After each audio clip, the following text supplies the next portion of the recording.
Yes. Relaying from Inspector Shea, sir. He suggests you go down there, sir. Right.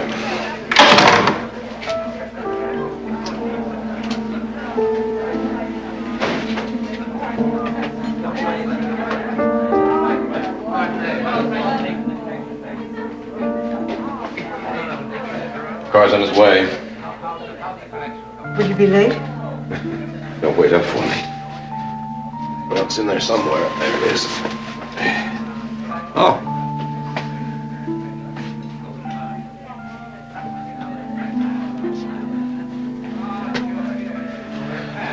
Things haven't changed too much, have they? No. I haven't seen you for 27 months, and now I have to go. But we'll talk, Pat, we'll talk.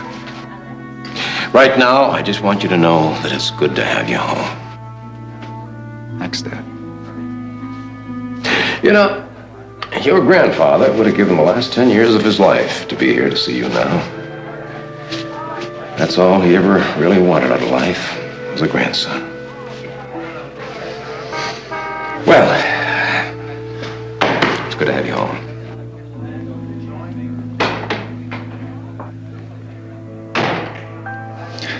Been through a war, Dad.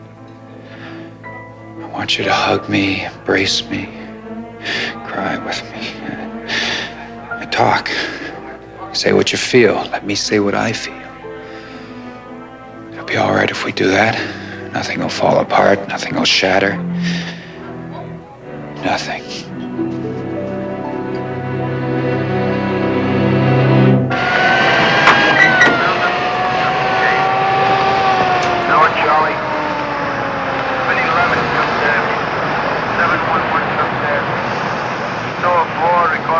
Where is he? We got him bottled up at the other end. He admitted everything.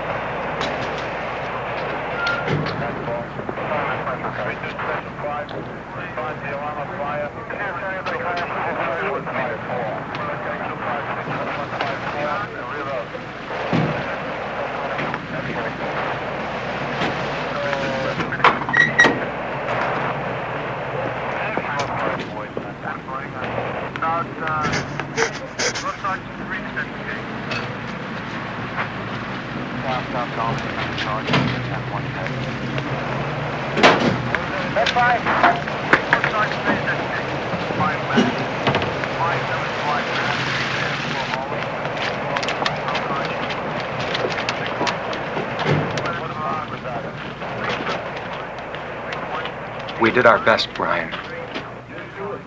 I'd hate to be the one to have to tell that to her mother and father.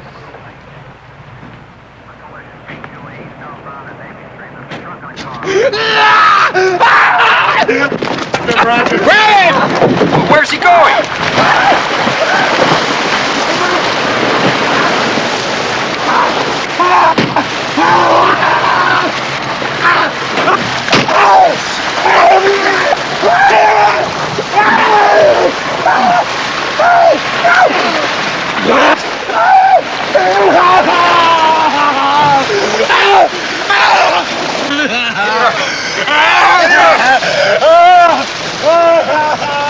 No pictures. I don't want anyone to take pictures of him. Get him out of here.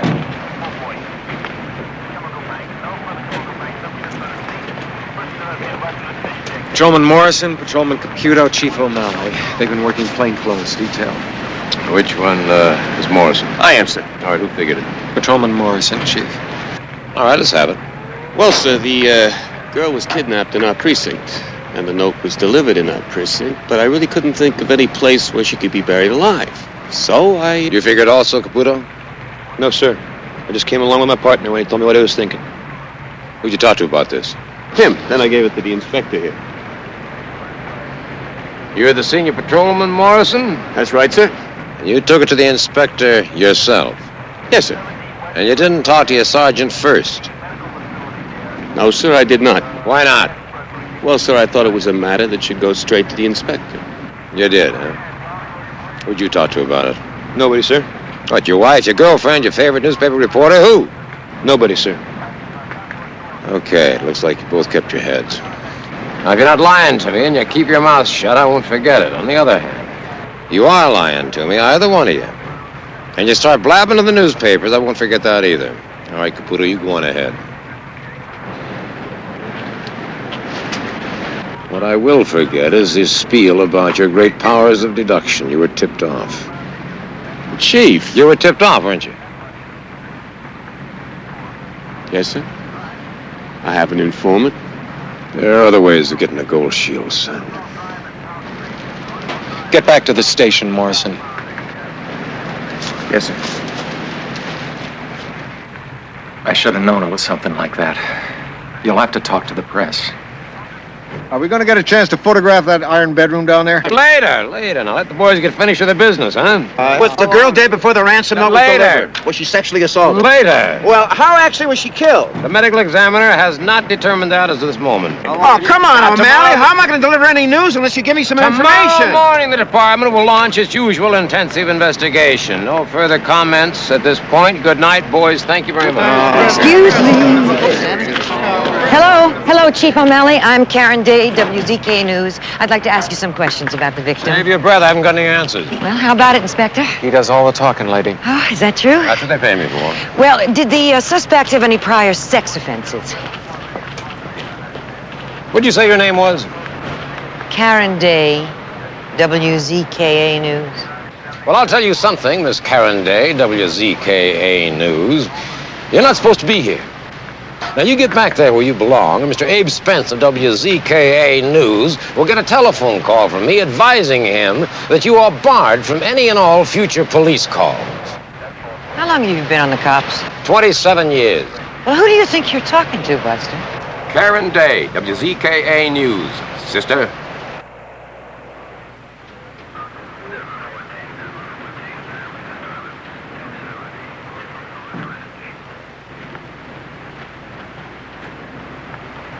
Pat got home? Yeah, he got home. Good shape? Fine, looks fine. Is he coming back on the force? Yeah, I think it's the sign of the 21st Precinct. Chief Inspector Pollock, sir.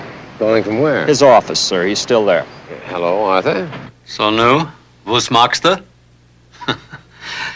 Brian, I'm going to see the commissioner first thing in the morning. What do we tell him about these articles in the paper? You read them, didn't you? Well, yes, of course I read them. I don't think they're very good. But that's not what the commissioner wants to hear. You tell the commissioner that this writer took the patrolman's exam, passed, went through the academy, spent 2 months as a probationary patrolman, resigned, and now is going to tell all about the department. He's an ambitious kid, Brian. He's an uninformed kid, Arthur. Evening, sir. Mm-hmm. People read that kind of junk. Well, if you had to break it down to what he says in his first 2 articles here, yeah, we'd have to concede that training was insufficient. But we were on riot alert at that time, Arthur. Most of the men have gone back for in-service training. Except Junior here, who didn't stick around long enough. What do we do? We wait. We wait to see what he comes up with in the rest of his articles. In the meantime? If asked directly, we'll take the line that we'll wait for the full series until making any official comment. And then to counter any impact that these 2 articles may have had, we'll pull a couple of good collars out of the hopper and we'll put them into print. couple of good chase-ems and grab-ems will shove this stuff right on the back page, right where it belongs. I hope you're right, Brian. Oh, Arthur. Thanks, Brian. And keep it that way. Congratulations. We wouldn't have made it without you, Brian. You know that. Shall we hit the world, eh? Yeah. Don't get shot.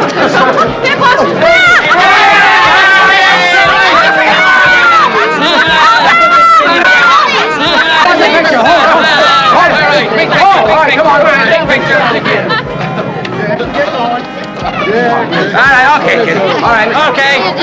I'll see you at home. I'll be right there. Yeah, all right, buddy. You must wait a bit. All right, thank you, Grandma. All right, lad. Thank you, see you. Ah, you look fine, lad. All right. I'll see you at home. When you mustering out? Today after tomorrow.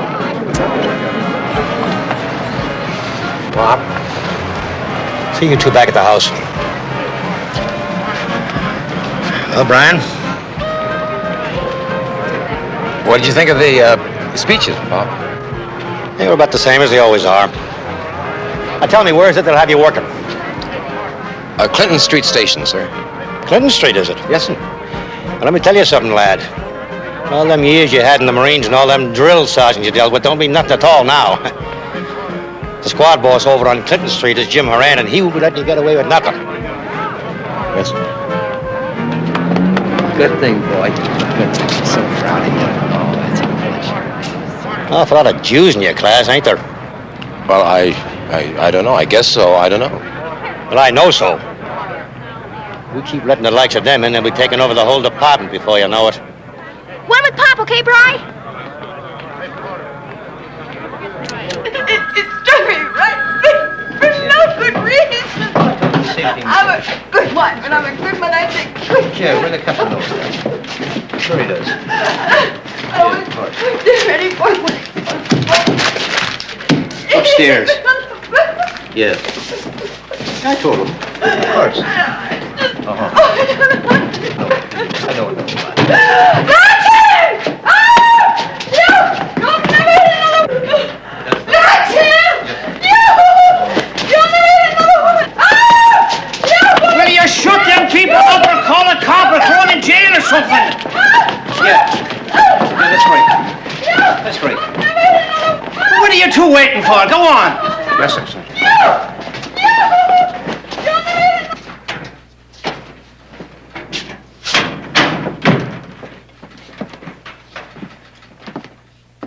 Who's Arthur Pollock? I am, sir. You're Brian O'Malley? Yes, sir. I'm Lieutenant Lenahan, and you've already met Sergeant Horan. Welcome to the 12th Precinct. Any questions? No, sir. City College of New York. Fordham University, sir. Fordham? Well, I won't ask how you happen to be with all those Jebby priests, Pollock. But I will inquire for my own edification just how you've chosen the police as your career. I think I'll make a good policeman, sir. Well, I'm sure you will. Patrolman Pollock had the highest grades in his class at the academy. Before Fordham? Army, sir. O'Malley? Marine, sir. Sergeant Brian O'Malley's your father. Yes, sir. Then Eugene and Matthew are your uncles. Yes, sir. Well, it seems that you've delivered me a fine pair of lads, Sergeant Horan. Good luck. Thank you, sir.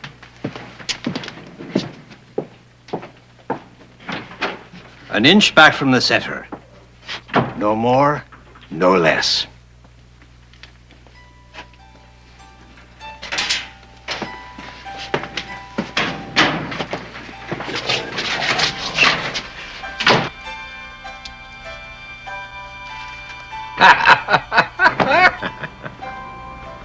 Long time ago, Brian. Not so long, Arthur, not so long. Good night. Good night.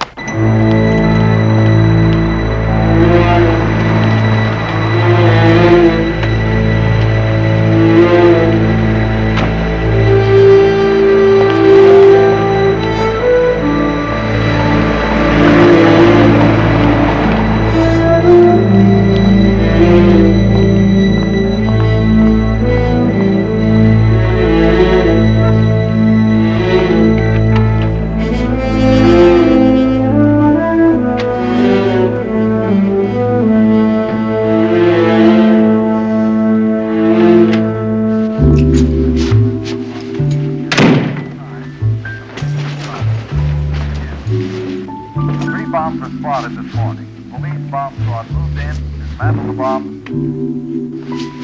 What kind of act was that you were putting on out there tonight? That was no act. I meant it. I am not about to give you privileged information or special tidbits to feed your voracious TV audience. I told you that before. My job is to keep the lid on. Well, my job is to open it all up to the public eye. Now, you do your job and I'll do mine. Well, to hell with you, O'Malley. It's so nice and comforting to have an understanding woman.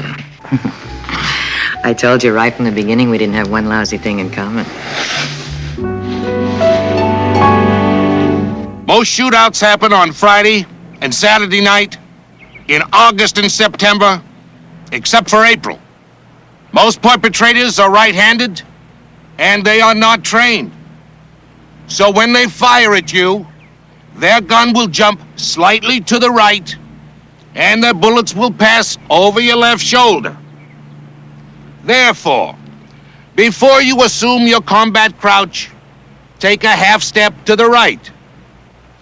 However, you may encounter a left-handed shooter who has been trained, in which case you will receive an inspector's funeral.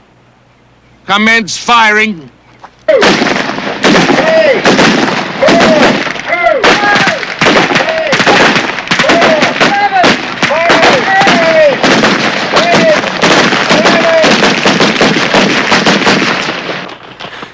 Get the leg and numb? Yeah, over and done. Some great war that was, huh? I didn't think too much of it. Neither did I.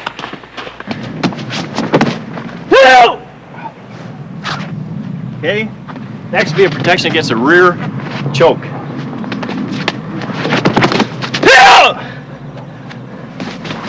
Okay, protection against a front punch. You really think we need all this? Of course. O'Malley!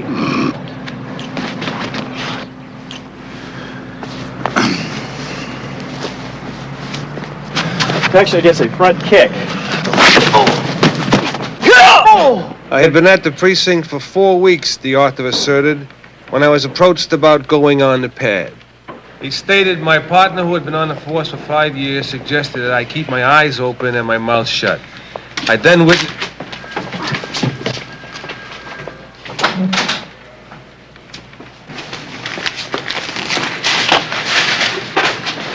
Get me Chief Pollock on the phone. If he's not in, keep trying. Yes, sir. Good morning, Chief. Good morning, Mrs. Mary.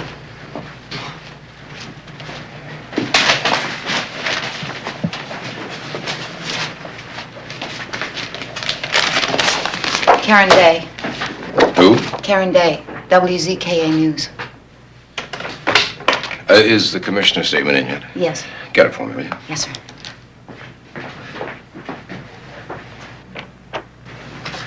Hello, Karen. Listen, can I call you back at home at the office? This is business. What's a pad? Lieutenant O'Malley on 224, sir. Put him on hold. I'll get right to him. Karen, I'll see you this evening. No, you won't. I'm going to Chicago for 2 days on assignment. Well, then, when you get back. Hello, Kevin.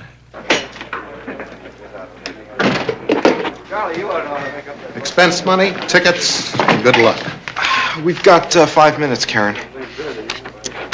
5 minutes? Yeah, 5 minutes. Get a later plane. What? We're going to make a tape. I sent someone over to the newspaper to pick up an advance copy of tomorrow's article. Aaron? Well, we can't seem to locate this reporter, Chief. He's not around his home, he's not around his office, and no one seems to know where he is. Now, I've got a man at the DA's office to see how he feels about a possible grand jury appearance for this man, but that's if and when we can locate him. Now, the legal department is studying the articles for possible action, and that's just about it to date. Aaron, I'm sure you've thought of this, but aside from checking out all these accusations he's making, are you checking out the reporter himself? Chief, we have a man in his background right now. It should be in, I would think, sometime this afternoon. Well, let's hope he's a convicted perjurer at least. We'll handle this along the lines we previously discussed. The commissioner agrees with Deputy Chief O'Malley. He feels we're still in a position to adopt a wait-and-see attitude. That's it for now, gentlemen. Rye? Lunch?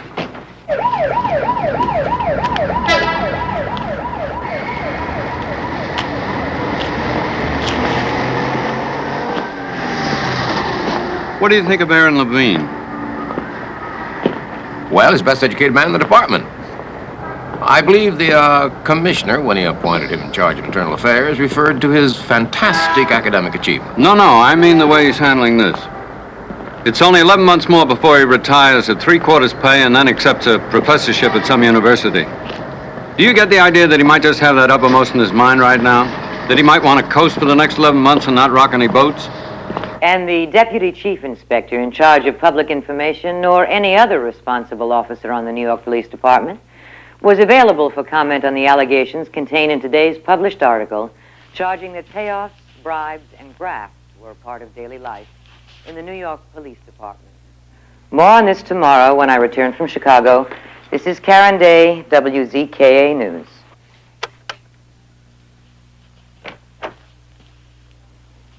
Brian, Yeah? have you spoken to Patrick today? No, not today. I think he wants to talk to you, Brian. I think he needs to talk to you. About what? About his life, Brian.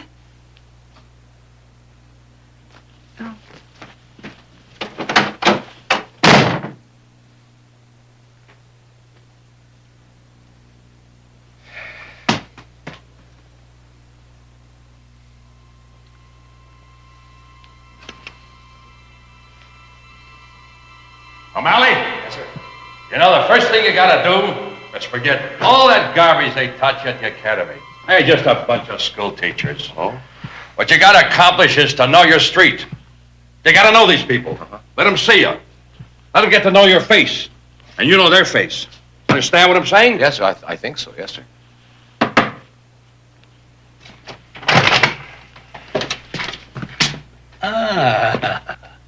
So, nu was mag du, Mr. Schulman? Who has some good things to say? Who is this? It's Patrolman O'Malley. Oh, Molly. You need maybe some needles, Mr. Molly? Yes, I could use some needles, sir. My mother can use them. Yeah. How much are they, sir? 10 cents. 10 cents? Oh, yeah, sure, right. Right here. There you go, sir. Well, thank you. You're welcome. He's a good boy, Mr. Tierney. Good boy. See you in Shul, Mr. Schulman. Shalom. Shalom. Shalom.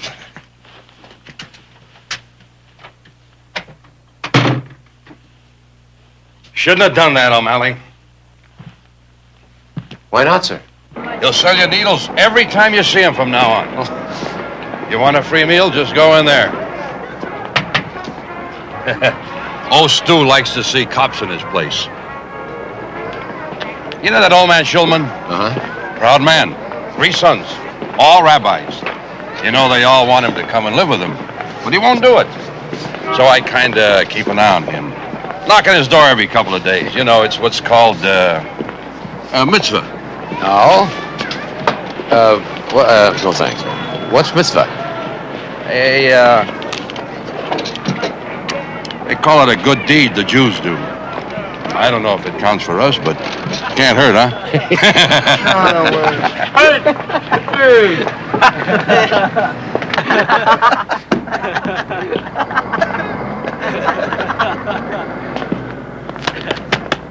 Now, these little bums are never up to any good. Not one of these punks ever did an honest day's work in his life. But they did manage to get $10.50 together for these rags. How about that, O'Malley? You ever get yourself a custom-made jacket for $10.50? Them your national colors or something? I asked you a question, didn't I, Angelo? Didn't I ask you a question? Yeah. This punk here is Angelo Di Santini. His brother's doing life for sticking a knife in a guy. Him or Angelo will end up in a chair one day. My money's on Angelo. Take a good look at him, O'Malley. If there's any trouble in the neighborhood, just look for Angelo. Right, Angelo? Come on, I didn't do nothing. You didn't do nothing what? I didn't do nothing, Mr. Tierney. Hey, now, get lost, all of you. Get out! I'll be passing this dump again in 5 minutes. And I don't want to see any of your greasy faces around here.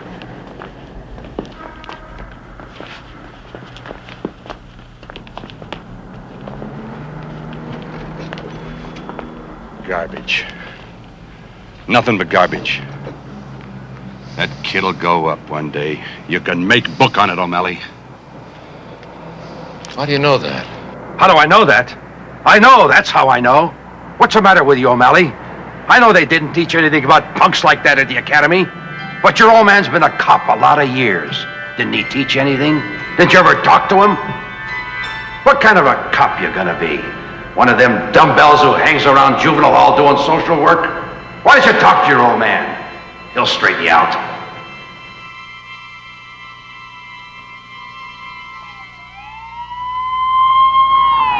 My friend next door, she's got one of these electric lawn mowers with a little seat on it, you know? Lucky thing I got a friend in the 12th precinct.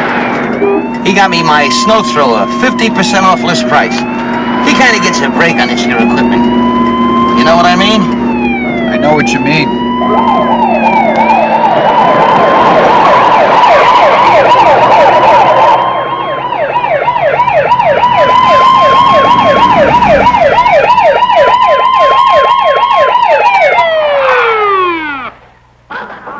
Hey, officer, she's hurt real bad.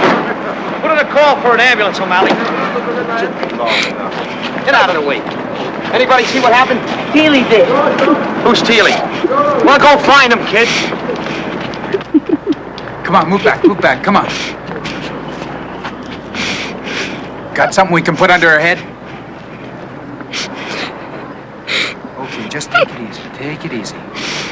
Okay, Mama. What's your name, lady? Get her name, Pat. For the aided card. Annie. Annie Jackson. Okay, Annie.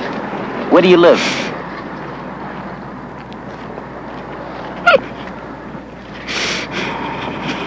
Did you get that? What'd she say? She's all upset because she's bleeding so much. She's ashamed she's gonna get blood all over your jacket. Get a blanket. The ambulance will be here in a minute.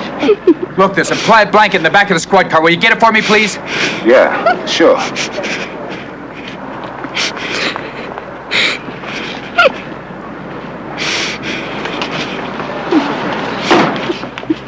I seen it.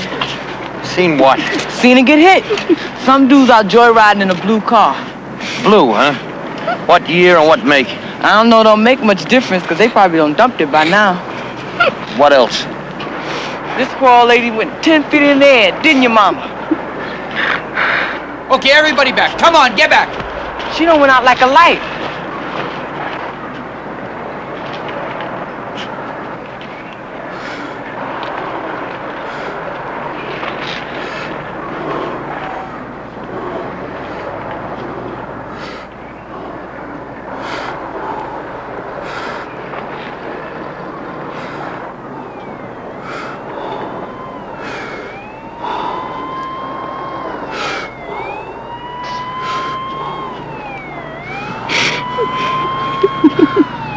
There you go, Mama. Okay, come on, let's open it up. The ambulance is here. Let's go. Move back. That's it. Let the stretcher in. Let's go.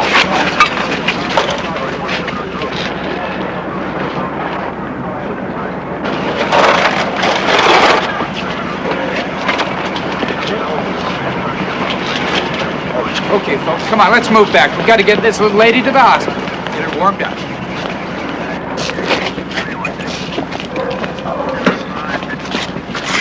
Officer, here's your jacket. Oh, gee, thanks. You're a real man, lady. A real man. Thanks a lot. Okay.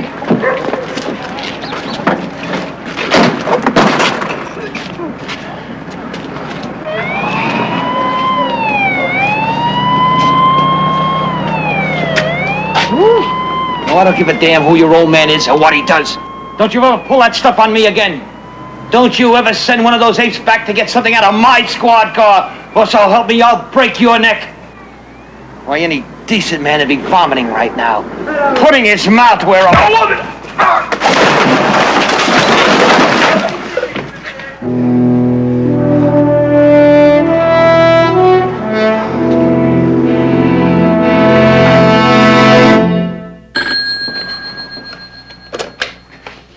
Chief O'Malley's office. Oh, hold on a minute. It's your brother. Huh? Yeah, Kev. I guess I've been made kind of an emissary, Brian. Pat's in some trouble. He did what? Listen, Brian, I got the whole story, and Pat's got a point. Sure, he's in trouble. But you were able to get in trouble pretty fast when you were his age. Yeah, well, I'll have a talk with him. That's all, Rosemary.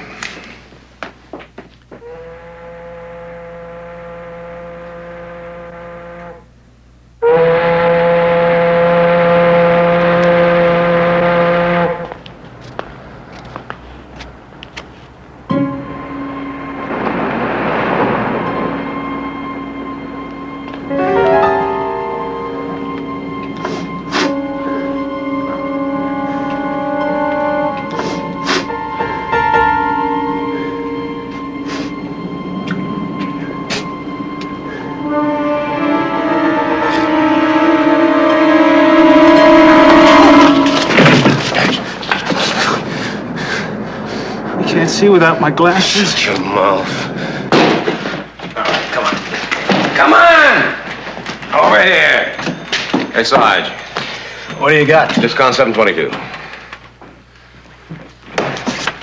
All right, let's move it. No, I want to go home now. Or do you now? Come on! My brother's a captain. Army, Navy, Marines, or Salvation Army?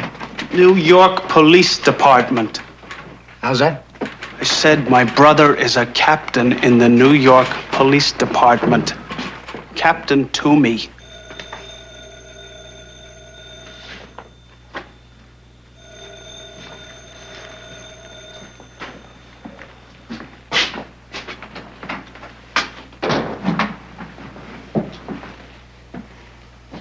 Patrolman O'Malley.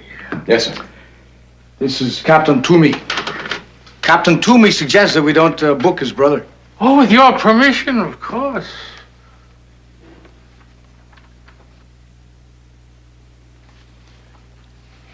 Yes, sir, of course, sir. Whatever you say, sir.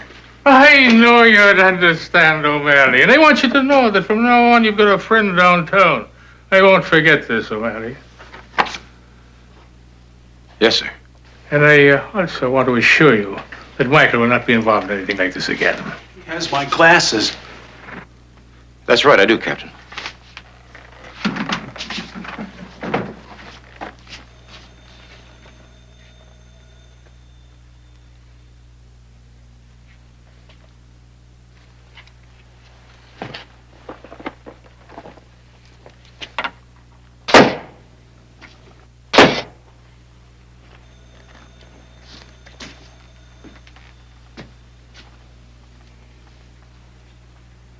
What happened to his glasses, O'Malley?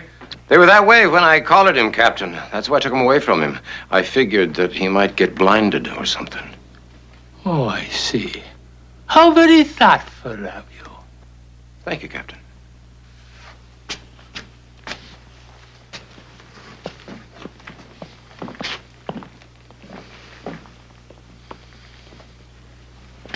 What kind of a police force is this? A potential rapist walks right back out on the street because he's got a brother in the cops? You may not be the world's biggest dumbbell, O'Malley, but you're right up there in the top 10. Yeah, come in.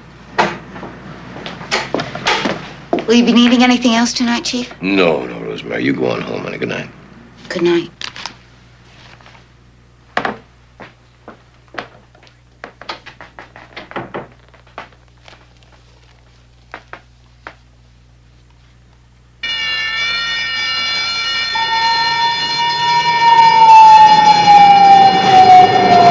Let's get that thing turned off.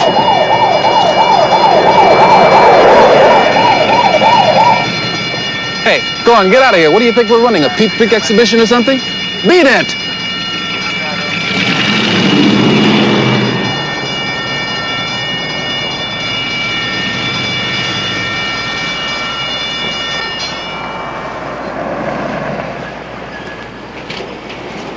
Hey, you're not running a sideshow here, you know? Oh, it's you, Johnny. How you doing, Frank? Okay. Hey, who's Bearded Sam here? That's my new partner, Pete Caputo. Meet Sergeant Edgar. Go ahead. How you doing, Pete? So what's doing? Signs of breaking and entering. We don't know what's all been taken yet. The owner's been notified. It'll be here in about a half an hour. It's coming in from Long Island. Maybe we ought to scout the area. Probably been scared off by now. We can take a ride around and look.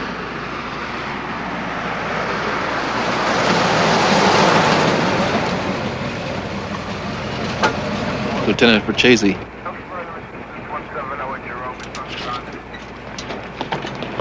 How are you tonight, Lieutenant? Hey, Pete. Stay in the radio.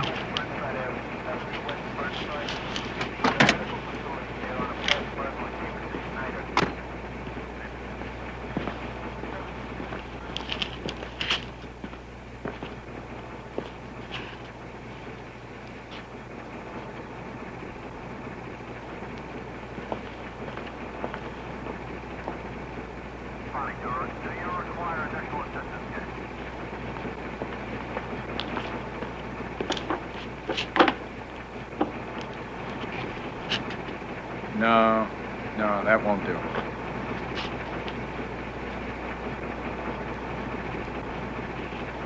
Hey, this is more like it.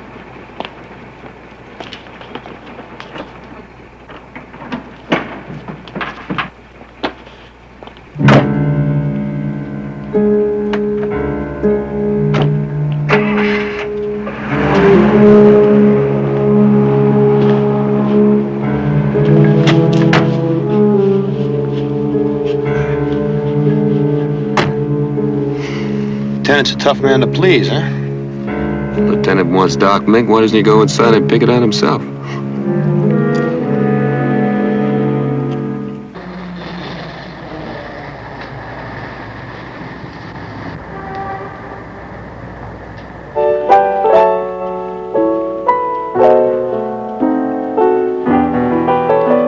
Hey!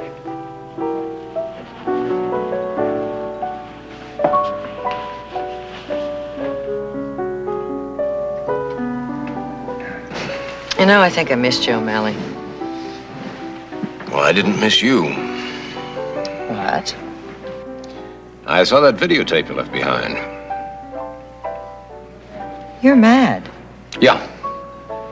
Yeah, you damn right I'm mad. You hit low, and it strikes right back at me. Well, you want me to do my job, don't you? I want you to stop using me. Why should I? We've been using each other for over a year now.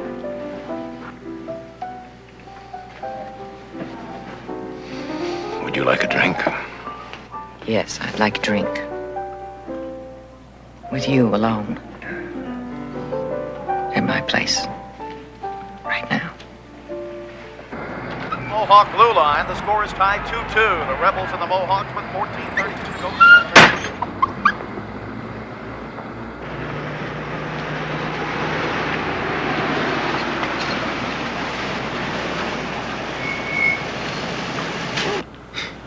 See the mud tie to the grill?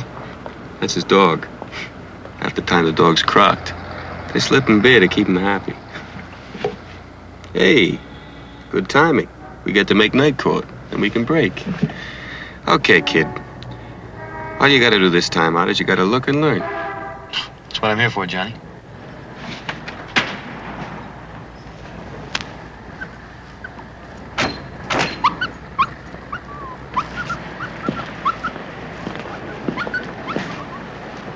Just a second, kid. I have found some suspicious white powder, pal. Game. It's all tied 2-2. We now have 12:29 to go here in the second period. Face off outside the Mohawk blue line. What is this, Rodriguez? You resisted arrest, huh?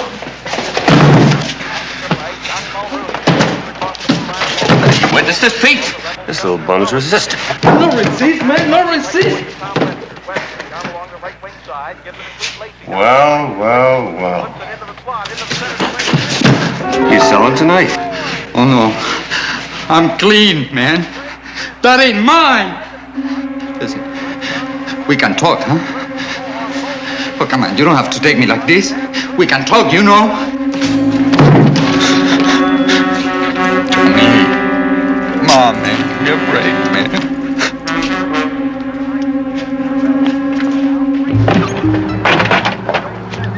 Hey, man, let me talk to the boss, see? I make things square. Johnny, you give me a break and make it up to you. See, my lungs are so bad with asthma, man. If I have to spend as much as one night in the slum, I'm likely to choke. You'll be rid out and back in the streets before I get the paperwork done. Come on, man. Don't be like that. Why don't you kind of shut up, punk? Come on, Johnny. Come on, man. Give me a break. You learn anything? Yeah. Good.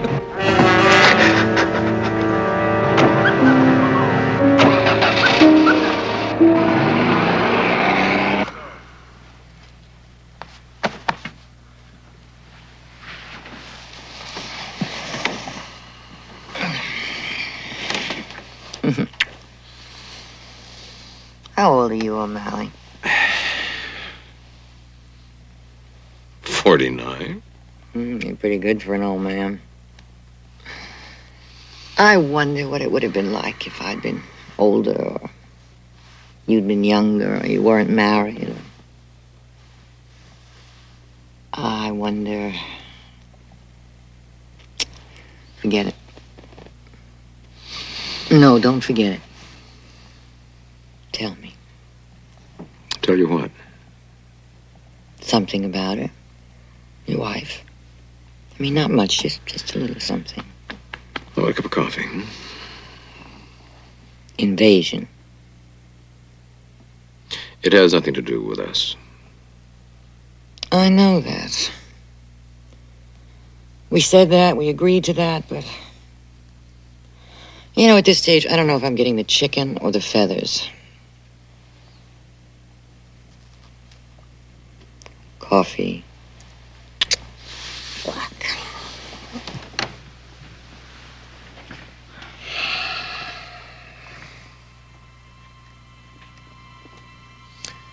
It has nothing to do with us.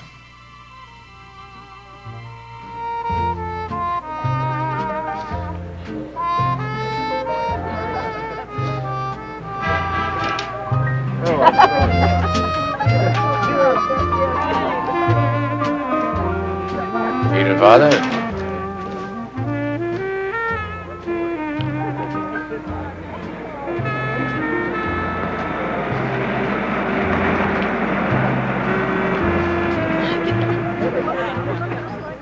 O'Malley, come here.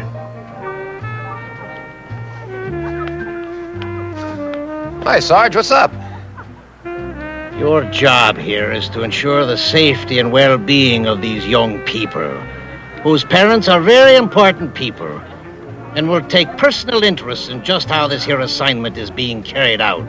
That's what's up, Patrolman O'Malley. Yes, sir, Sergeant. Right now, I want you to go around to the rear entrance. Sister Providential will meet you there. Pay attention to what she says. Sure, Sarge. Pollock. Something funny, is there, Patrolman Pollock? The sax player, Sarge. He's been on key all night.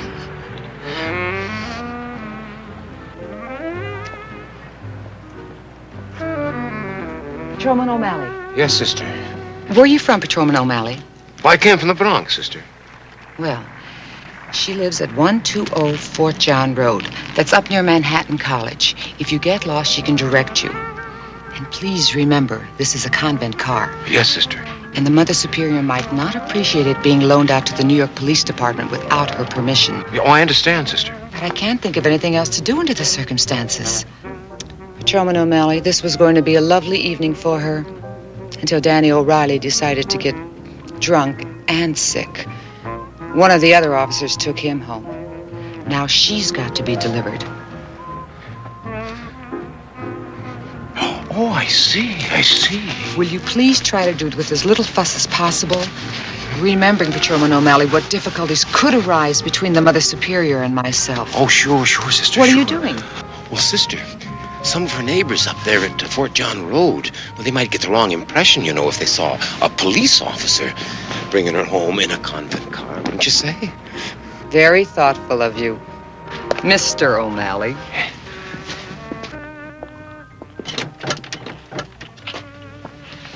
This officer will see you home, Mary Ellen.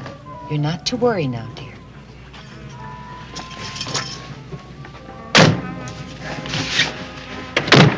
Hi there. What's your name? Mary Ellen Crowley. You and your boyfriend have a fight? Danny O'Reilly isn't my boyfriend. He's just a fool. Well, if he's a fool, then he's not worth crying over. So why don't you stop your crying?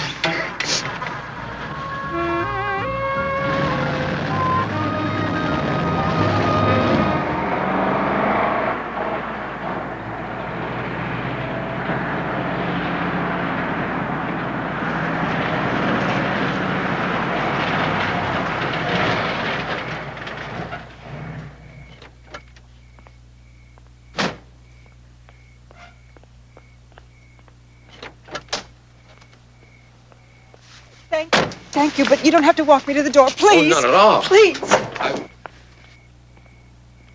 You, come on in here, Mary Ellen.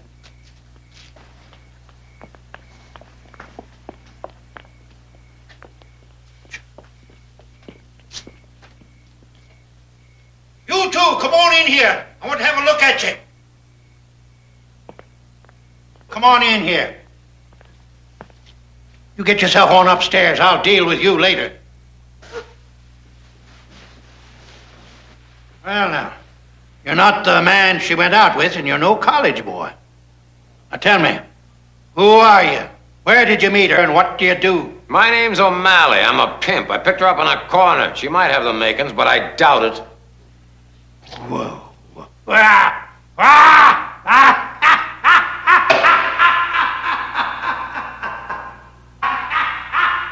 Ah! O'Malley?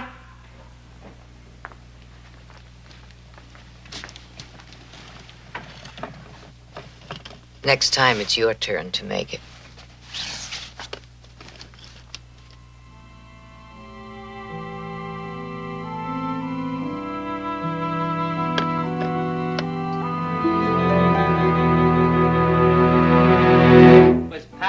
Martin, it was Michael Hagen. It was Heather Hagen. Martin, you're a lying priest. What a terrible thing to say about your baby brother. And him under the holy orders. The both of you are wrong. All right, what was the guy's name? The fat one was Michael, and the skinny one was Prather. Brian's right. Brian is right. Yeah, that's right. He is. Everyone's right, boys. Now, was it you? Or you, Brad? Or maybe it was you, Martin. That day that boy fell down the stairs and broke a dozen eggs. Great clumsy boy that he was. Not me, Mom. He tripped, Mom. Tripped? He didn't trip. You shoved it. He tripped. Well, maybe it was Kit. Well, anyway, she was hit by a car and killed. Who? Mrs. Hagen was. Oh, right on Grand Concourse it was. Poor soul. Nearly 80 years old she was. What a shame. Is that whiskey, Mary Ellen? That's what it is, Mom. Oh, no, I don't think I am. It's Irish whiskey, Mom. Is it? Absolutely. Oh, it is, Mom. Well, maybe a little touch. Thank you kindly, dear. Ooh, that's a good whiskey. Oh, she's a fine woman, Brian. You're a very lucky man to be married to her. Yes, I am, Mom. Good thing for you, she didn't follow her 3 sisters into the nunnery. Yes, it is.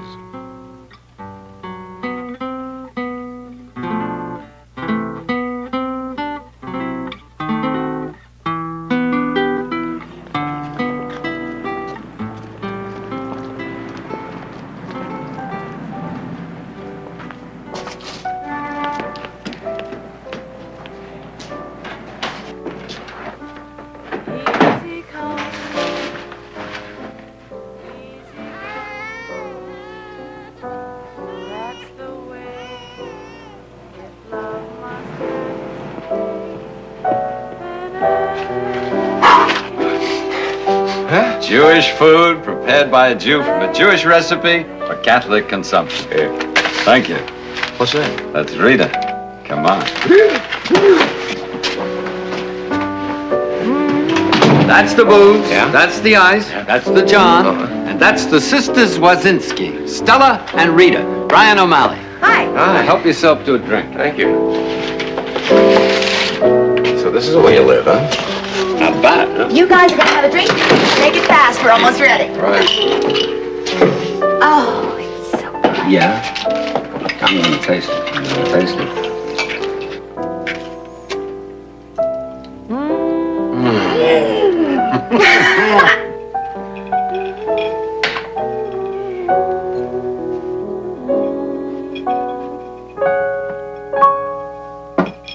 Hi. Hi. Are you a policeman the same as Arthur? Yeah, that's right, sure.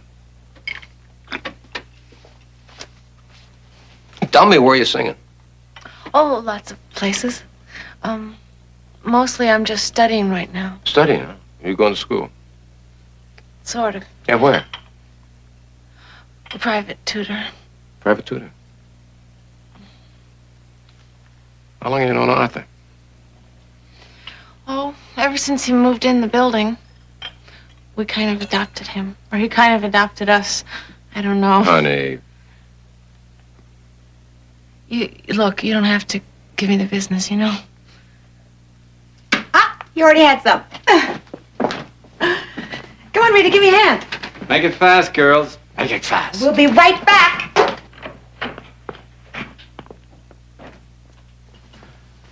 Arthur. Listen, you've been on the job as long as I have, but you've been around a lot more than I have. But I mean, these girls, that Rita, a singer? Come on. I mean, I know what she does for a living. I know what they both do for a living. What's that, Brian? They're pros. Did you say pros? Yeah? Yeah? What? Prostitutes. Yeah, prostitutes. Yeah, they have to do that to eat, but what they are, Brian, that's another matter entirely. Look, Brian, they're friends of mine, and you're a friend of mine. I expect my friends to be good to each other. I try to give them a kind of family up here. That's what they give me, because none of us ever had a family. They've both been kicked around a lot, and I won't let anybody hurt them. Not if I can do anything about it. Ah! Hot. I gotta get something to hold this. Ooh. That's beautiful.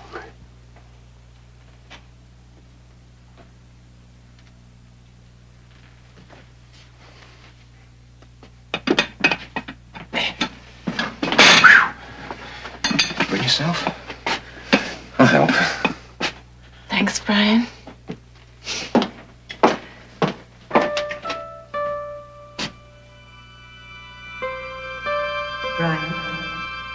Brian. Pat just drove up. I thought you might want to see him before. Pat.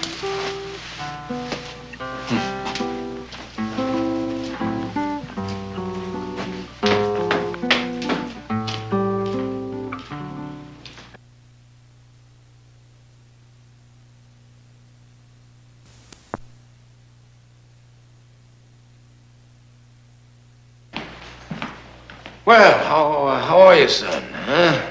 I've been meaning to telephone you down at your place, apartment, wherever it is you live. How are things with you? Fine. You know, I've finished all my reindoctrination courses. Yeah, letting your hair grow a little long to fit into those hippies down there at the 21st. There's a lot of guys wearing their hair longer, Dad. Lost a little weight, too, I see. I'm a lousy cook. Now, really, I'm fine. Fine.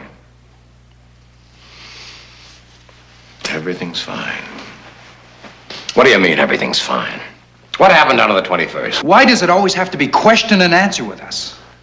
You were told all about it. You knew they transferred me. Now, why ask me about it? Because I am asking you. Okay, some guy pushed me too hard. And you pushed him back. You don't want to screw up, Pat. No, I don't want to screw up, Dad. Well, then what do you want? What do you want? Anything I can do to help you, anything. The reason I came here tonight was to ask you to see a friend of mine. Scale is 150 a week to start. Triple the stakes for the brass. Johnny Morrison is the bag man. What I haven't got yet is the other side of it. The pad, the names of everybody on the take. The big shots, the higher-ups. Oh, those are very serious allegations, Caputo. I suppose you have a list of some kind. Well? Yeah. It's in a safety deposit box. I'd like to see it. I've got to have something concrete to go on, son. Chief O'Malley. It'd be squashed at patrolman level if I showed you that list. Everybody'd pull back. End up with a handful of guys and they'd catch it and that'd be that. Internal Affairs would ask me to wear a wire. They'd take the fall and the whole operation would go on as usual. Look, Dad, Pete has his reasons for not wanting to talk directly to Internal Affairs. Now, can't they just handle it on information from you?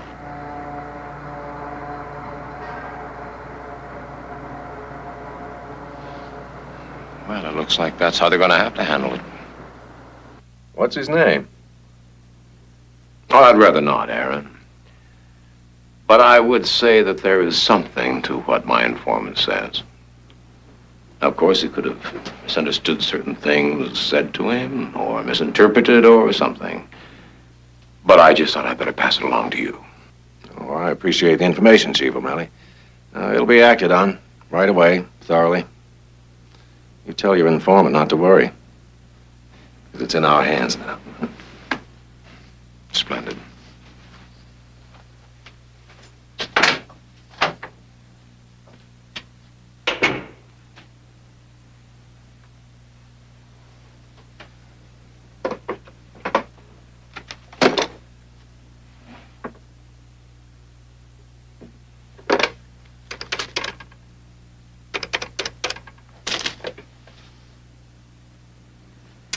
Inspector Shea, Aaron Levine here.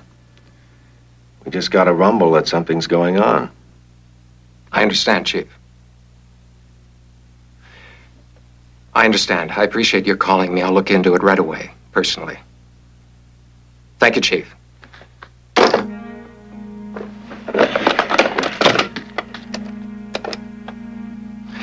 General Staff, Sergeant and above, right here, 15 minutes.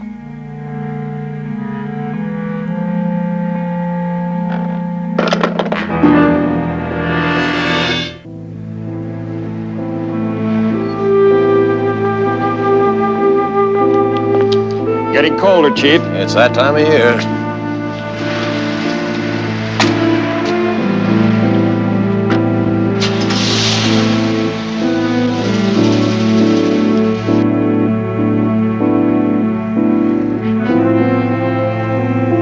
Turn left here, London.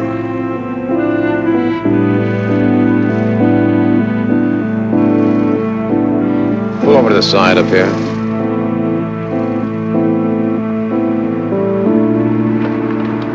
Wait here.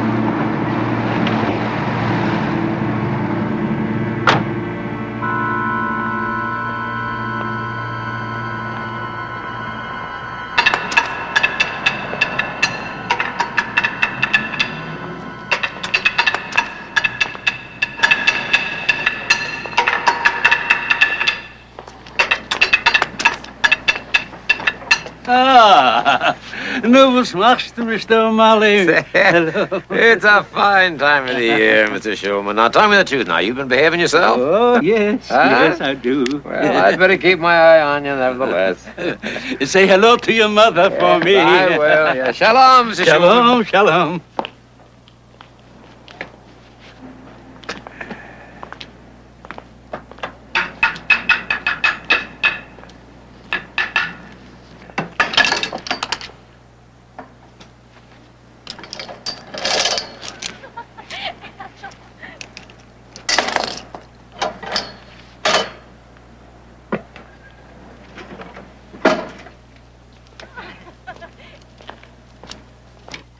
Oh, Ed.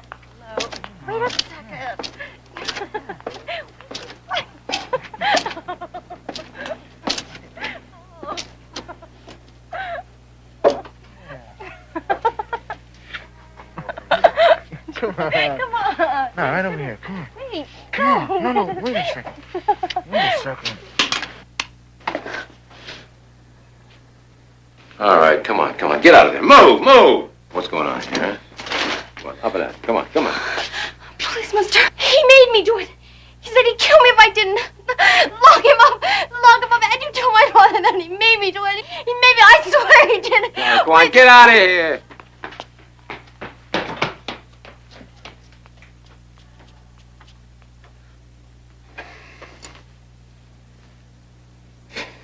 How old is she?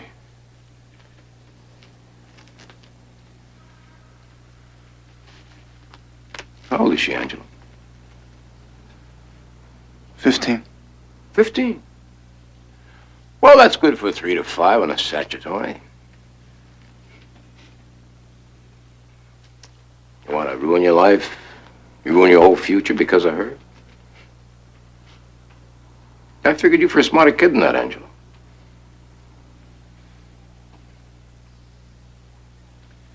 Well, go on, get out of here. Go on, I'll catch you with anything else, anything at all. I'm gonna wish you were never born.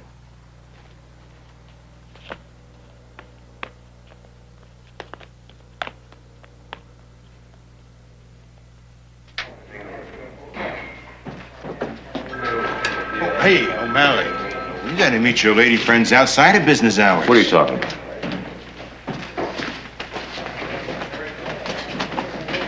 What are you doing in this part of town, sis? I just came back from a CYO basketball game. Hey, Bri, you in a good mood or a bad mood today? It's not day, it's almost night, and that's a dumb question, kid. Well, it's important for me to know, Bri, because if you're in a bad mood, I won't tell you about my shoe. And if you're in a good mood, you give me a quarter, and I can go have it sewed back on. Didn't Mom tell you to change your sneakers after school? Yeah, but the basketball game... Didn't Mom tell you to change your sneakers after school? You're in a bad mood. Forget it. I'll just line it with cardboard and paste and glue and probably become a pathetic cripple. Now, you get home before dark. You take the middle car where the conductor sits. You got it? And no shortcuts. Okay.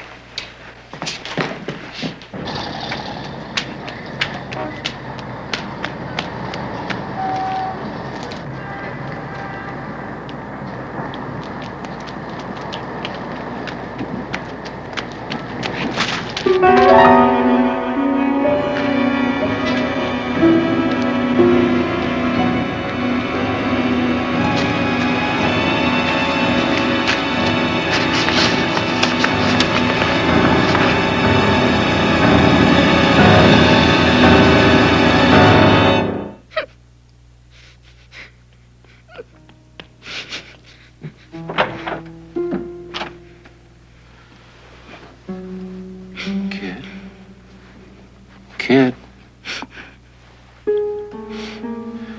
Oh, honey.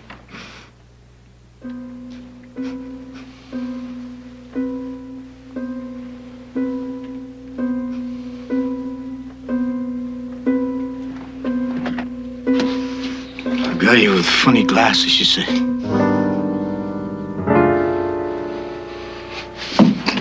Now listen to me, O'Malley. You know who he is. I know who he is. We both know who he's related to. You can go out and arrest him, bring him in, but right now you got to think of her. I am thinking of her. No, you're not. She'd be subjected to a courtroom trial. She's already suffered enough. On top of everything else, they'd make her testify.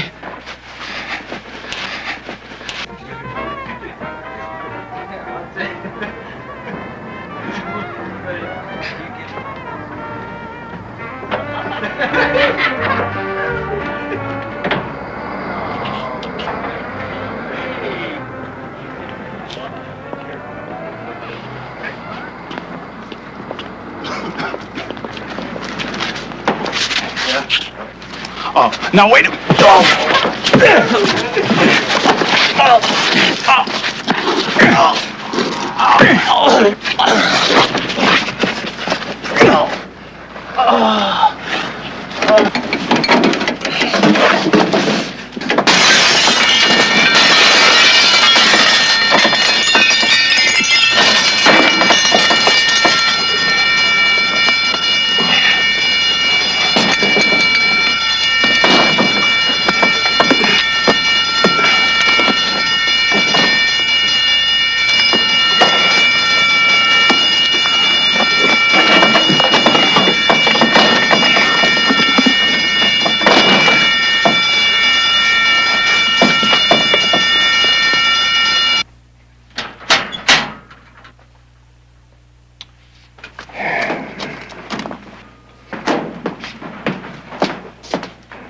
Get your gun and shield, O'Malley. Come on.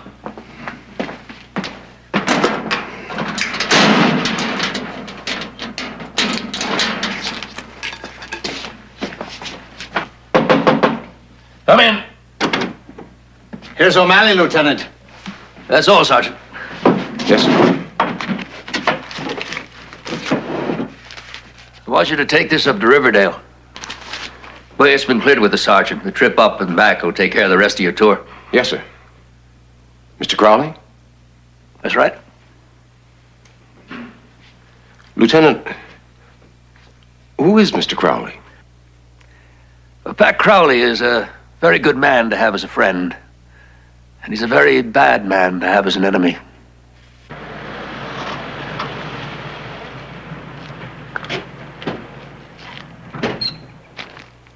Hello there. Hello. How's Denny O'Reilly these days? Oh, I don't see Danny these days. I don't care if I ever see him again. Is Daddy expecting you? Oh, Daddy's expecting me. Tell me.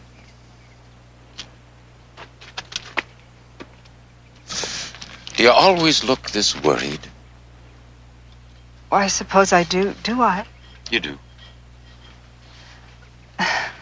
You were very nice to me the other night. I would like to thank you.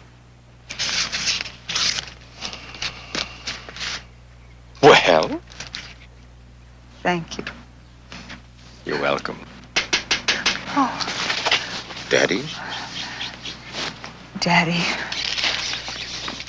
O'Malley, what on earth do you find to talk about with her?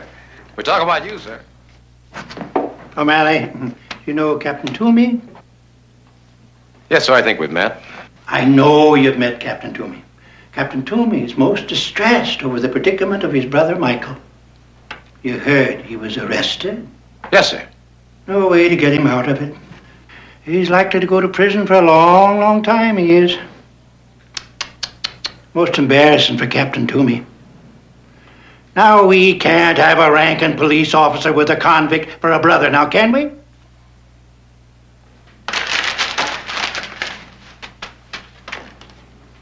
O'Malley, just take a look around this room.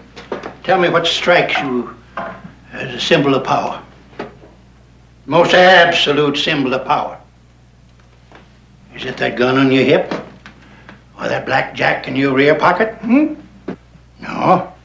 I'll tell you what it is. Right here it is. Without leaving the confines of this room, through the magic of modern science, anyone's voice can come into my ear. Anyone's voice at all. And my voice can travel that same magical road directly to that other person's ear. Now, wouldn't you call that a weapon, a powerful weapon? Well, I'd say that it all depends upon who's at one end of the phone and who's at the other end, Mr. Crowley. The commissioner is at the other end, O'Malley. What I'm trying to tell you is that this instrument becomes a weapon that can break a man or make him go very far in the department. If you understand what I mean. Daddy, Mr. McHugh is here for his 2 o'clock appointment. Tell him to wait. Tell me, O'Malley, what do you think of her? Well, she's a very nice girl, Mr. Crowley. Cursed. I beg your pardon? Perhaps cursed. Did I tell you she had 3 sisters? All of them older. Well, she has. And every one of them off to the convent the day they reached 18. Think of that, O'Malley? 2 of them already taken their final vows. Forever virginal nunhood. Nothing but fear of the world. And if she were to answer that calling, what will come of me, Mr. O'Malley? Well, I don't know, Mr. Crowley. What about you? Well, just take a look around you. What will come of all this? Faith. And most importantly, what would I do for a grandson? Chief! Chief O'Malley! Chief! Telephone, sir. It's your son. He says it's urgent.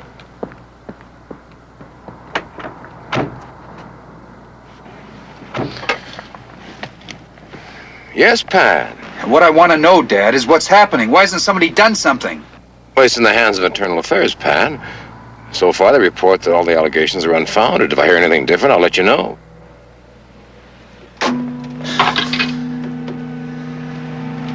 Nothing.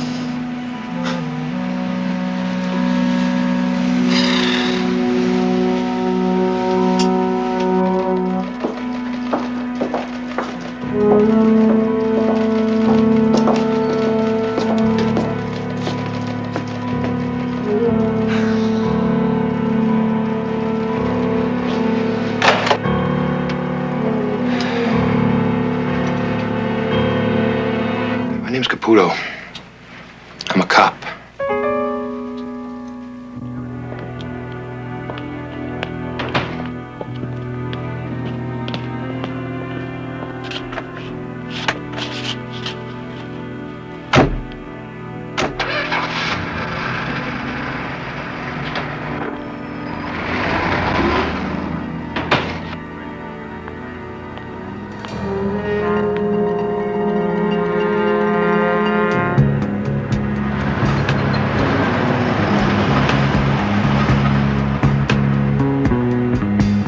Hey, turn around. Turn around. Did you see that guy? Yeah.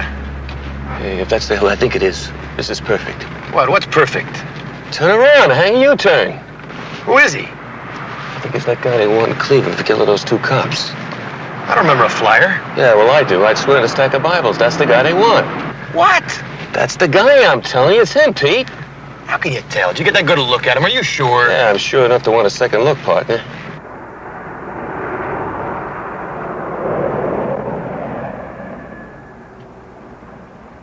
He hasn't seen us. The man's waiting for somebody. Nothing but warehouses around here. One thing for sure, he's up to no good.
Please get him out of here, will you? I don't want that cop out on the press either. Him too. Come on, we don't want them to. Are those 2 dead cops or 2 dead suspects or what? Every time you show up to give us the news, Chief, Who you did never the give us shooting? anything. I understand one of the suspects This got time away. for once, O'Malley, why don't you just try to kind of lay it on All right, all It right. seems we've been All getting right. nothing but double talk. Patrolman Peter Caputo was killed in the performance of his duty. The suspect was shot and killed by his partner, Patrolman John Morrison. Is that all you're going to give us, Chief? Now, you know as well as I do that I can't give out any more names until the next of kin have been notified. But you have identified the suspect. A tentative identification, yes. Well, will this matter be investigated by the Internal Affairs Department? Chief Inspector Pollock wants to see you right away. I'm sorry, ladies and gentlemen, that'll be all for now. A complete statement will be issued from the Chief Inspector's office tomorrow afternoon, 3 o'clock. That's all. I called you 3 times. I know. I want to talk to you. I know.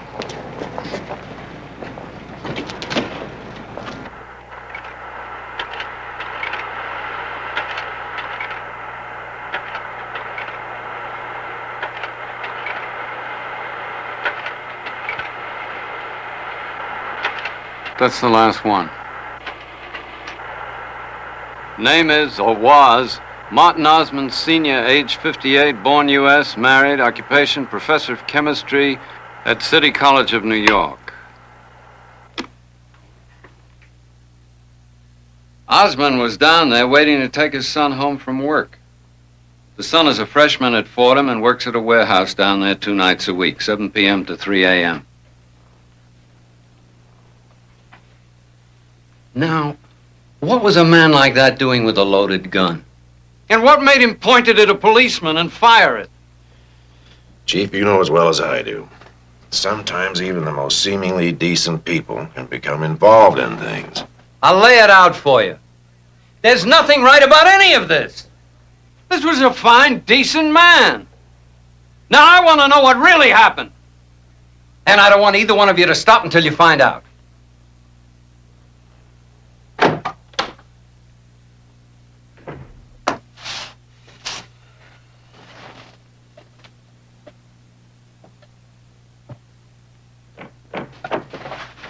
Your mother's calling, Chief, on 110.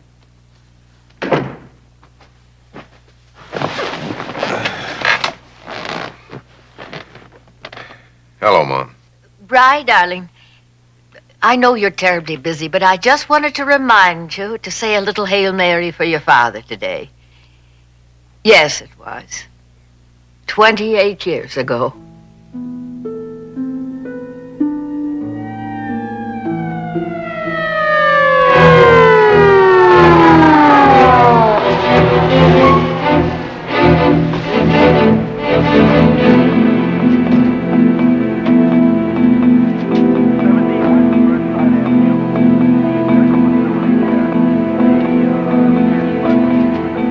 How is he, Doc? Come on, come on.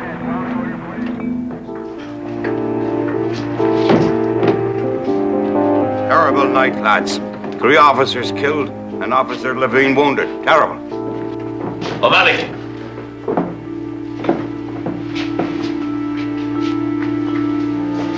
Yes, sir. There was a shootout at Jappy's pawn shop up on 110th Street.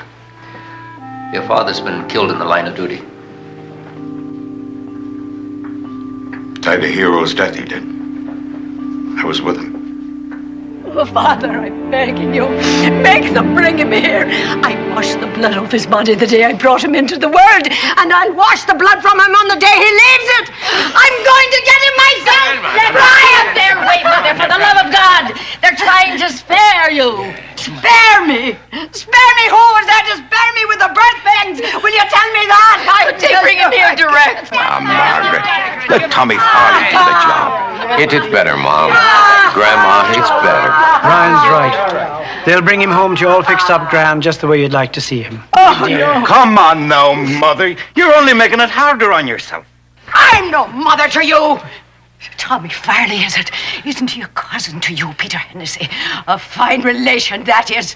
Making a living off the dead. I'll get him myself.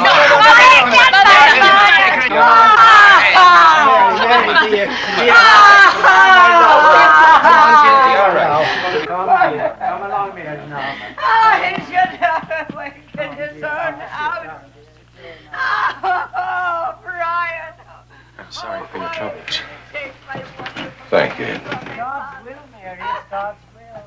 Oh, but he was in the full flower of his manhood. It was so tall, Father, so straight. A man proposes and God disposes.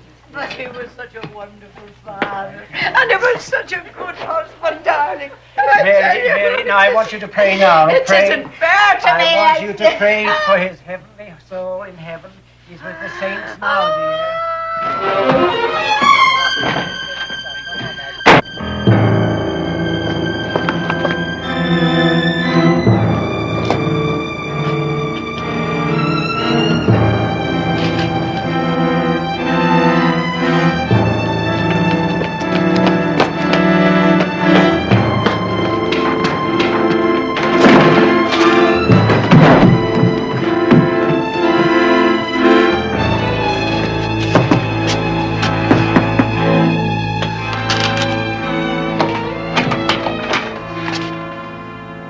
Where's Arthur?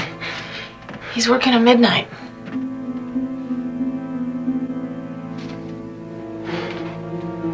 Come in.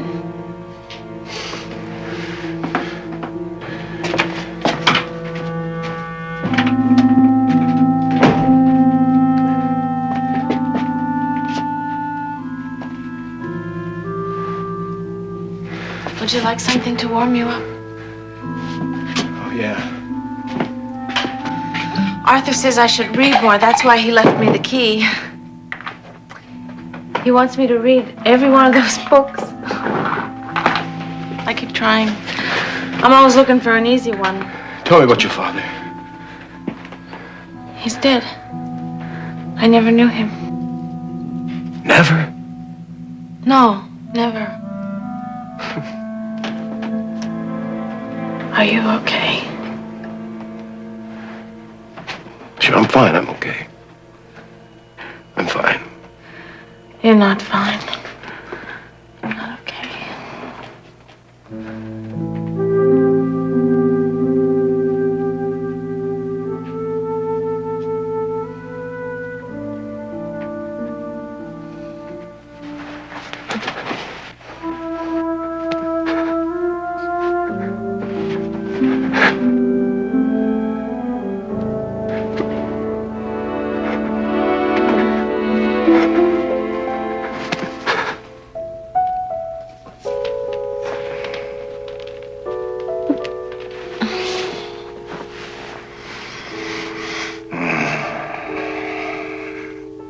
Do we have a relationship? You and I. Do we have a relationship? I think so. Arthur would say so. Well, I'm not going to disagree with Arthur. It's his apartment. Brian, if I told you something, would you not laugh? I've never been with another man.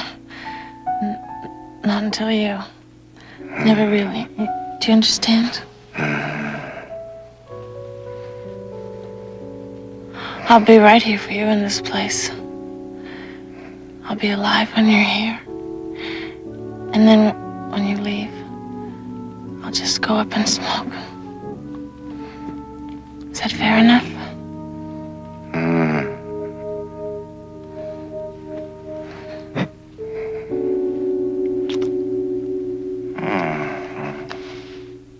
Hail Mary, full of grace, the Lord is with thee. Blessed art thou amongst women. Blessed is the fruit of thy womb, Jesus. Holy Mary, Mother of God, pray for us sinners now and at the hour of our death. Amen. Hail Mary, full of grace, the Lord is with thee. Blessed art thou amongst women. Blessed is the fruit of thy womb, Jesus. Holy Mary, Mother of God, pray for us sinners now and at the hour of our death. Amen. Amen. Hail Mary, full of grace, the Lord is with thee. Blessed art thou amongst women, blessed is the fruit of thy womb, Jesus. Holy Mary, Mother of God, pray for us sinners now and at the hour of our death. Amen. Hail Mary, blessed art thou amongst women, blessed is the fruit of thy womb, Jesus. Pray for us sinners now and at the hour of our death. Amen. Full of grace, the Lord is with thee. Blessed art thou amongst women, blessed is the fruit of thy womb, Jesus. Holy Mary, Mother of God, pray for us sinners now and at the hour of our death.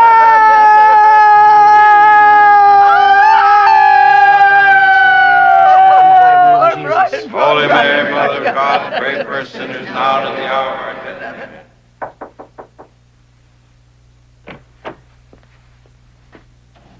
Yes, Rosemary. Your son called, Chief. 3 times. Good, good. Where can I get a hold of him? He said he'd find you.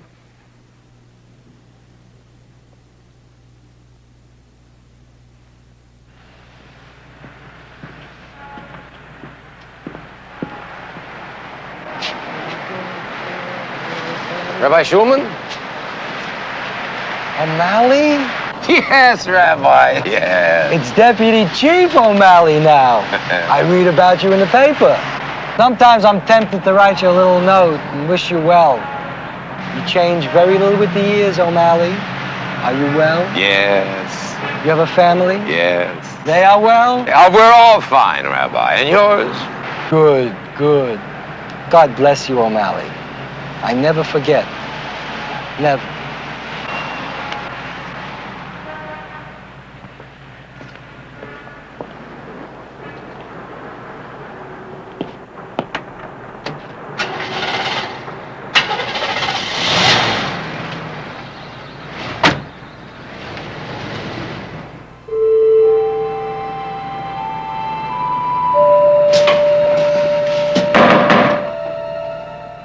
Mr. Schulman?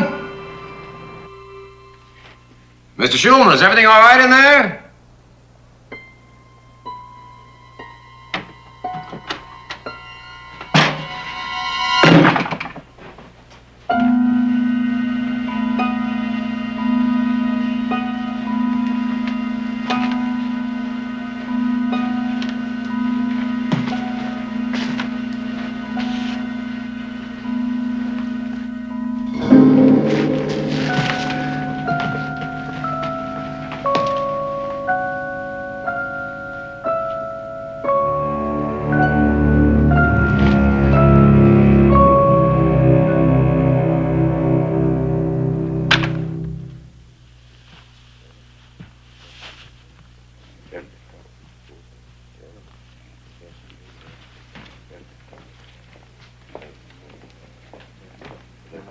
Have you been checking this place regularly?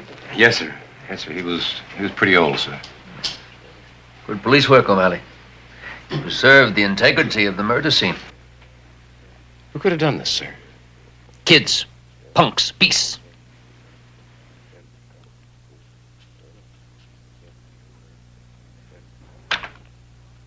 I'm afraid my father would have opened the door for anyone. You want to see me, Lieutenant? I wanted Rabbi Schulman to see you. Lieutenant Lenahan has explained your part in this matter to me, Mr. O'Malley. Thank you very much for being so considerate of my father. My family, our family, all of us deeply appreciate it. I'm very sorry for your troubles, Rabbi. Your father was kind of a landmark to us all. We'll miss him. Hey, O'Malley. I got something you should know about that old man. You know who killed him? Well? Look, I ain't never done nothing like this before.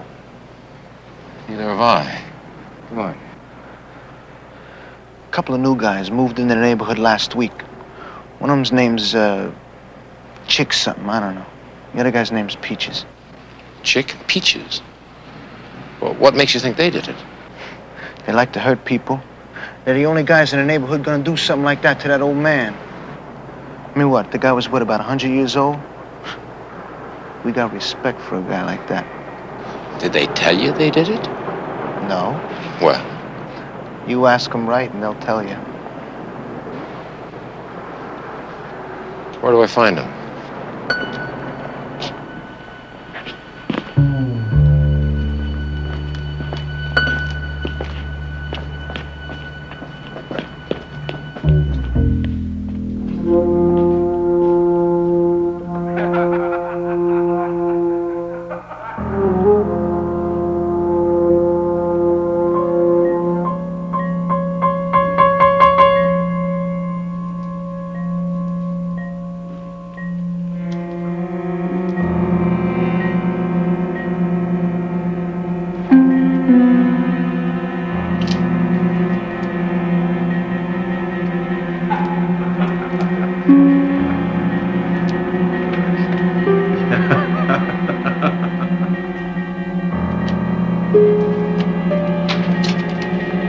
Catch it!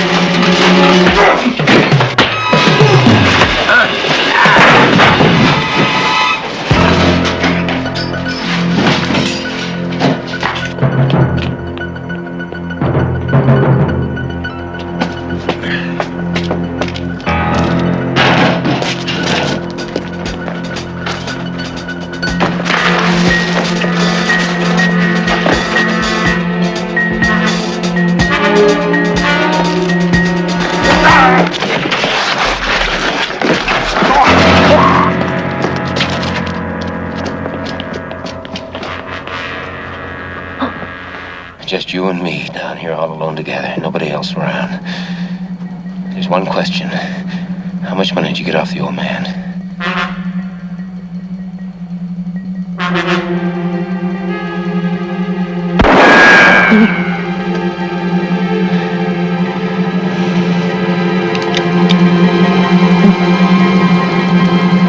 I want an answer. $2. $2, that's all we got.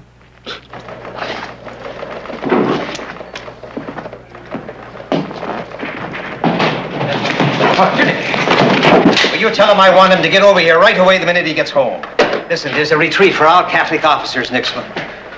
What's this, O'Malley? The walking wounded. What we got here, Sarge, are the two scum that murdered old man Schulman. Yeah? Yeah. Who assisted you? Nobody assisted me, Sarge. These are my collars, all the way. Pat, Charlie, come here. Come on, move it, move it, move it. Come on. Hi, Jimmy. Hey. This way, honey. What's the matter with you, O'Malley? Ain't you never seen a hooker before?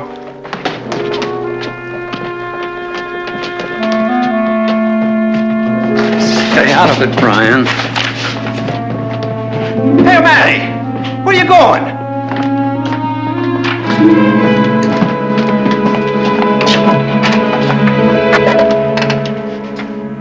Hey, Rita, honey, this guy's name is O'Malley. And if he wants some stuff, you take care of him, huh? You see, O'Malley, we take care of our own. What the hell's the matter with you? You let me handle this.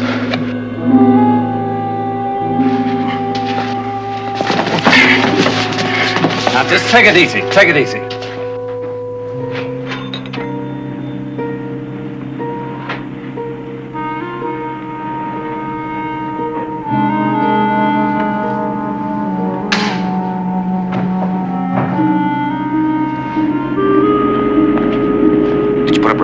I did. Then where is she? I sent her home in a cab. Leave her alone, Brian. She doesn't want to see you. Leave her alone.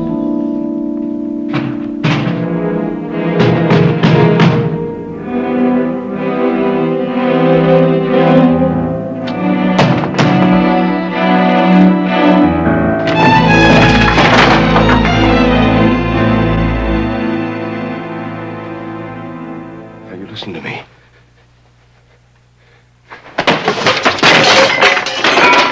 Listen to me.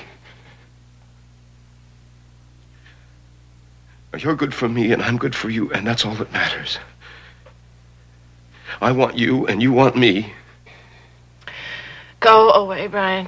Please go away. Go away? Where? Where? My mother's? My priest, the sergeant? Where? Listen, all my life, my family, my church, my department has told me what I can do and what I can't do, what can be done, what can't be done, what should be done, what shouldn't. Well, I know what has to be done. I'm going to marry you. You saw the way I am tonight? That doesn't matter, don't you understand? I saw the way I am tonight.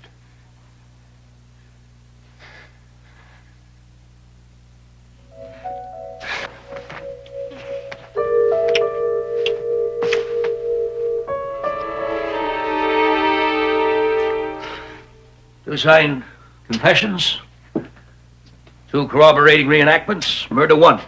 They go to the chair from here. The chief of detectives isn't usually enthused about these headline promotions. But in this case, he recommended you for a gold shield. There's a vacancy in 3rd grade. But it's not going to happen that way. See, the recommendation got as far as the commissioner's office. The commissioner's office? There it was altered to a Class A commendation for effecting the arrest of 2 murderers. That's the way it was approved, and that's the way it stands. Any questions? No, sir. Well, if I were you, I'd have some questions. But then I guess I'd keep my mouth shut like you're doing. Congratulations, O'Malley. That's it? Yes, sir.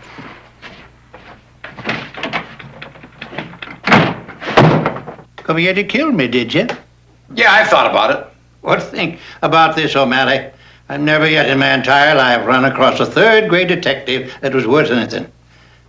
You see, it's bad for a bright young lad to be caught up in the detective division. And once you're in the detectives, it's push, pull, plan, scheme, till you get to the second grade. And then you start all over again to get to the first. Are you telling me that you're doing me a favor? I'm telling you that you come to that point in your career and your life where you got to choose whether or not you want to be anything. It's customary, O'Malley, when someone has done you a favor, to thank him for it.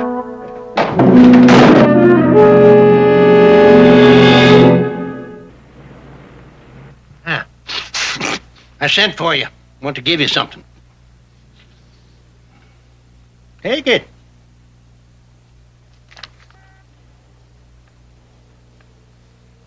Open it up. You should be able to establish yourself quite well with what's in that envelope. I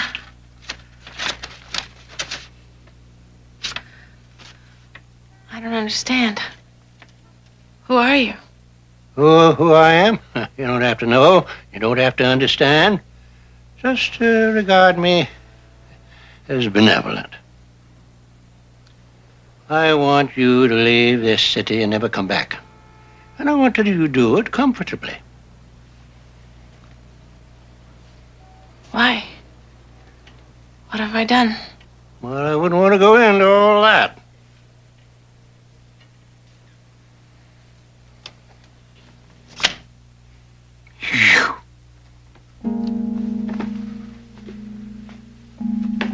You can't be his wife. You can't live with him. You can't be anything but what you are and what you always have been.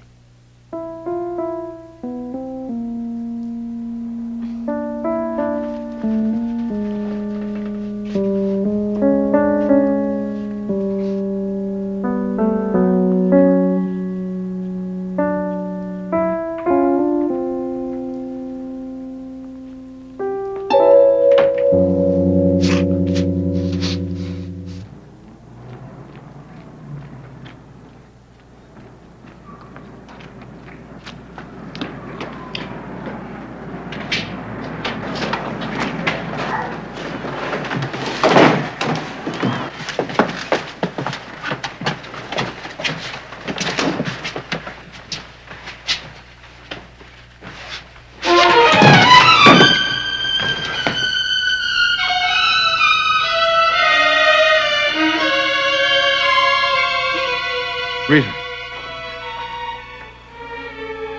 She used the gas.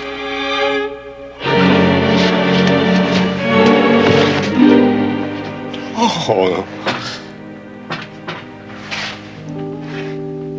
Why? Why would she do a thing like that?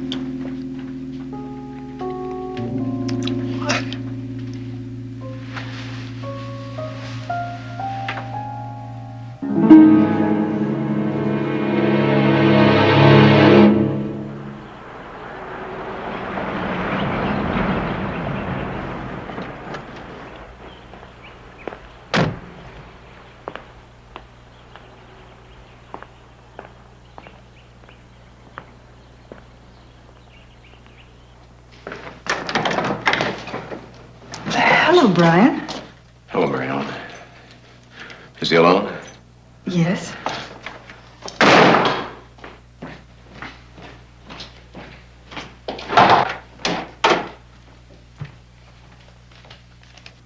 Mary Ellen finishes at the academy in June. I think that would be a fine month for the wedding. Here we are, Chief.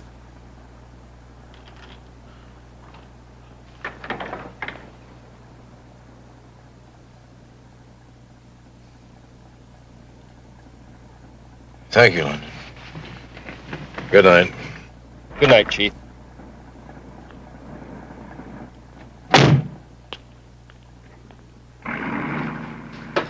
Brian. Patrick's waiting for you.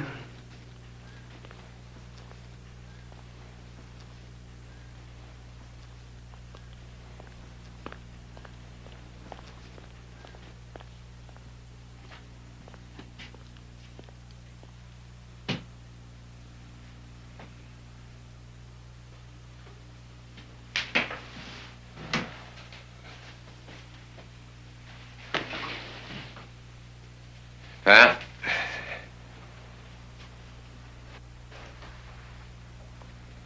Son, I'm terribly sorry about your friend Pete. It was a rough break. It was murder. Johnny Morrison killed him. You know it. I know it. Are you going to keep the whole thing under wraps for the department? Is that what the deputy chief inspector in charge of public affairs does? Protect the department no matter what the truth is. It's being investigated. I'm not one of those dumb reporters. This is me you're talking to. I'm your son. Pete Caputo was my friend. He was murdered. So was that other man who just happened to be in the wrong place at the wrong time. Now, is Johnny Morrison going to get away with 2 murders to protect all that corruption that Pete was trying to expose? Pat, will you grow up, son? I mean, there was nothing we could do about it. There was no way we could prove it. We opened up his safety deposit box. Oh, yeah. Yeah. All those lists and places and dates and names, all those things that he had inside there, they were all completely uncorroborated. So you sat right on them and did nothing? There was nothing I could do legally. Oh, boy, oh, boy, oh, boy. Well, what I really came by for was to give you something. Should I skip tradition or should I tell you where to put it?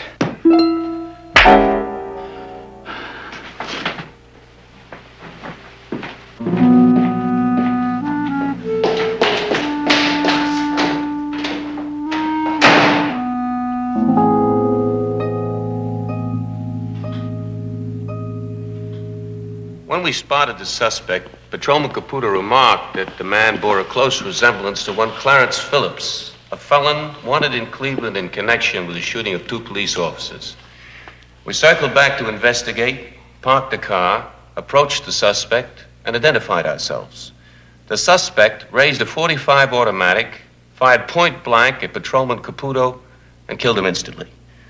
I fired my service revolver twice and killed the perpetrator. Is there anything at all that you'd like to add to your statement at this time? No, Mr. Reeves. Everything happened exactly as I said it did. You understand that I will be going before the grand jury with this matter? That you will appear before the grand jury? Of course, Mr. Reeves. It's routine in any shooting.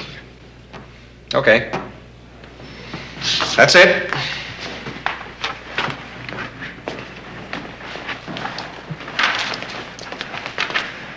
So, what next, Chief? Just take it easy. Oh, sure. Fitzgerald, what does it look like out there? Enough reporters to start a war. Your wife's called 3 times, sir. Have London bring the car around the side entrance. Wait here. Ed, I'm gonna need your help on this. Oh, yeah, of course, Brian.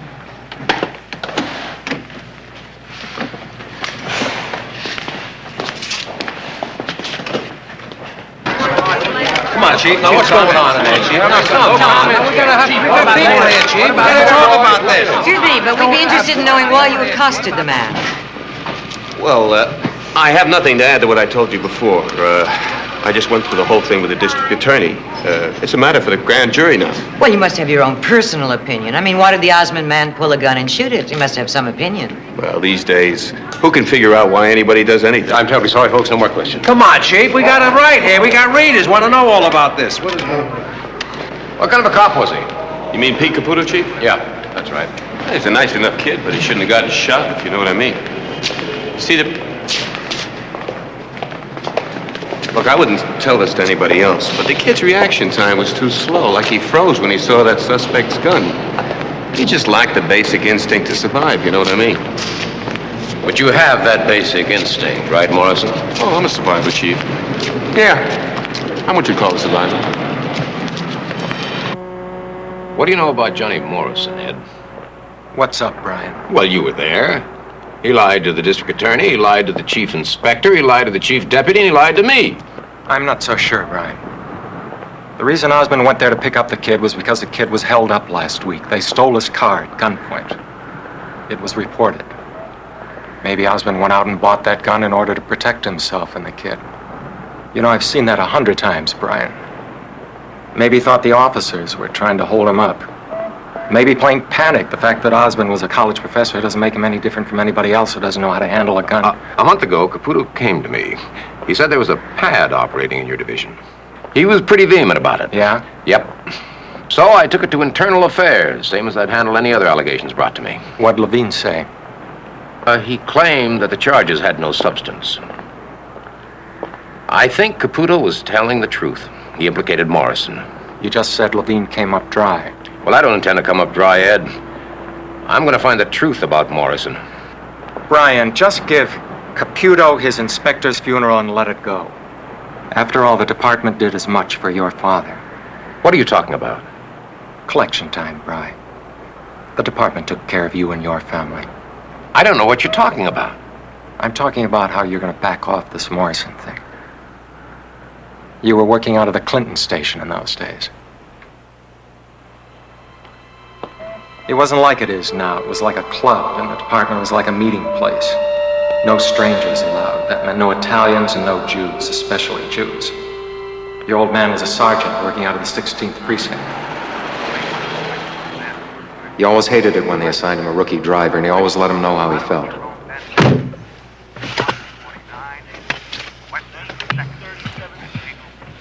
What's your name? Patrolman Aaron Levine, sir.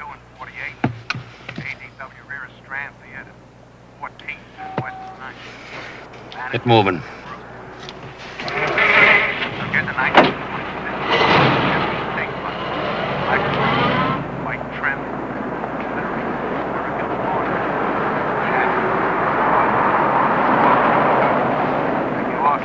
Go straight ahead. We're leaving our precinct, sir. Straight ahead, I said. Do what you're told. Yes, sir. Just cruise along nice and easy now. Give these ignorant heathens an opportunity to have a good gawk at us. 163856. Is that equipment? Turn right here at the next corner, then stop. 119 West 63rd.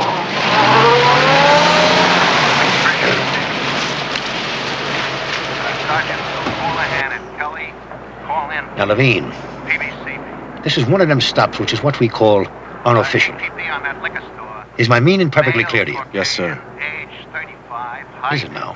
6 feet. Well, let's just see how clear. Approximately Now, what do I mean when I tell you that I'm making an unofficial stop? Sergeant, that means we don't put it in the memo book.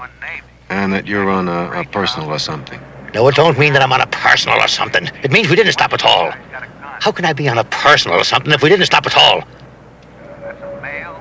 Well! Yes, sir. We didn't stop at all. 6'1", 195 to 200 pounds, large bill, sallow complexion. It says here hazel eyes. He's got a hat, navy stocking cap, something like that. Bonus song of the week, as your hip parade asks the age-old question, isn't it romantic?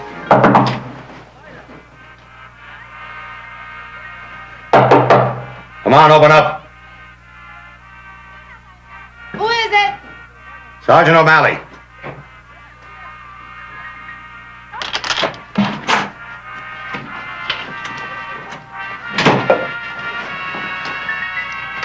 Want some? It's not what I come for, Lola. You made a trip for nothing, lover man.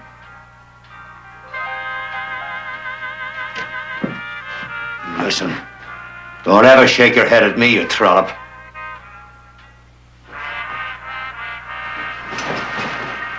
Oh, policeman. What's that? You think you know everything. First time you ever come here, Lola asked you to come. You didn't never even live till then. Ain't nobody ever showed you like Lola showed you. Now, when Lola want to show you again, Lola asked you to come, policeman. And now Lola gonna teach you how to get out. Get out. Get out! Get out! Get out!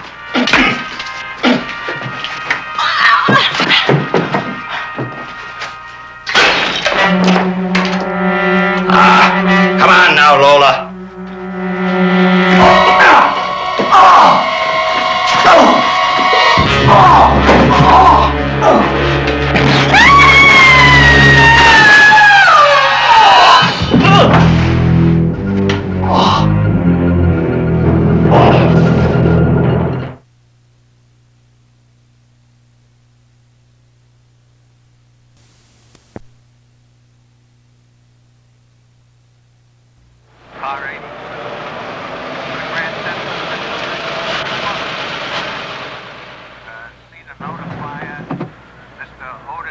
What are you doing here?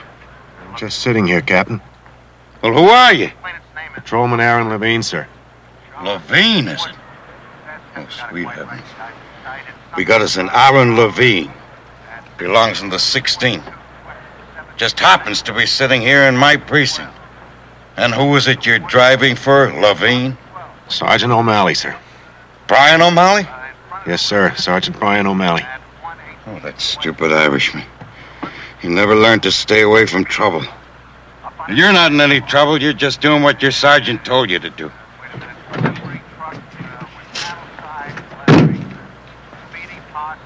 Now you just sit there. Keep your mouth shut. And your nose clean. West 13th, number 28. Hold on that male Caucasian. Jim's cut rate is female Caucasian. That's that female Caucasian. He or she still 6'1", 195 to 200. Eddie! Eddie! For the love of our holy mother, come here! Hurry! Get back in the car and stay there. Don't leave here until I tell you. Man beating a woman on a second floor land. His number. A man beating a woman. 1370. That black girl's lying down there. Whatever happened, didn't happen here. It didn't happen here. You got that, Eddie?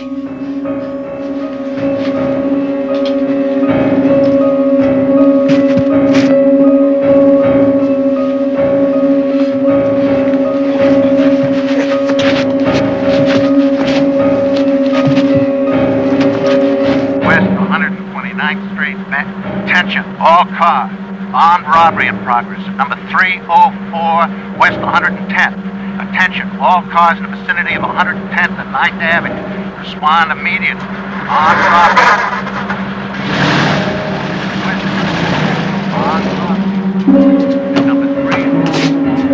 Get out of here. Get out of here before I run you in.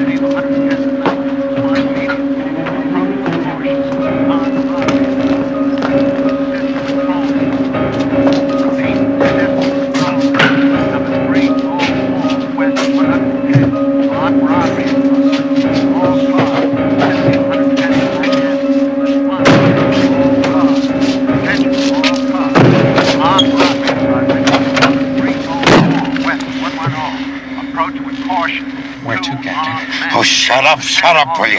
Let me think. Attention, all cars in the vicinity of 110th and 9th Avenue. Where's Levine?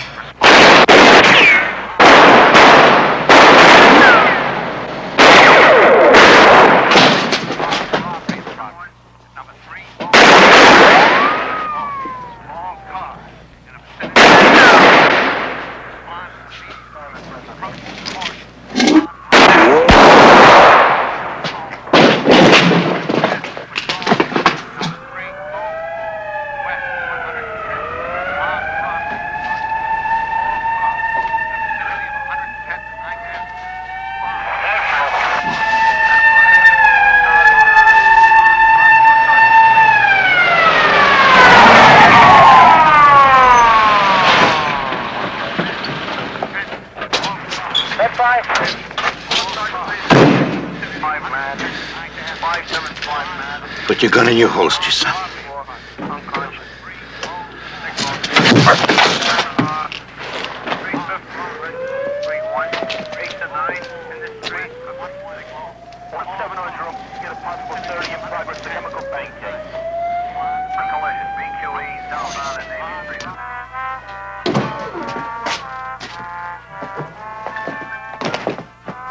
Sam Feldman, president of the Shalom Society. Lots of rumors, kid. One is you're gonna get second class and the Honor Legion for O'Malley. O'Malley? Sergeant O'Malley? Yeah. Posthumous. You didn't know? He was killed, too. How? How should I know? I wasn't there. Neither was O'Malley.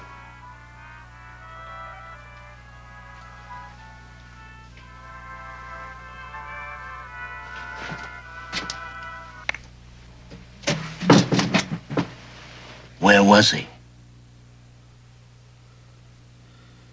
Was in a building at 202 East 129th Street. Doing what? Are you sure of that address? It was parked right in front of it. Who's been here to see you? My parents. And anyone else? Anyone from the department? No.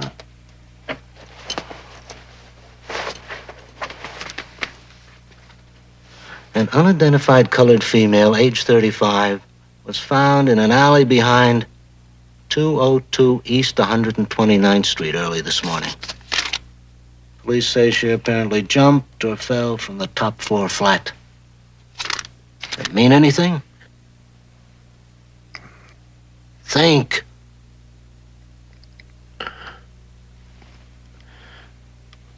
This captain from the 18th precinct came by, and he was mad till I told him I was waiting for Sergeant O'Malley.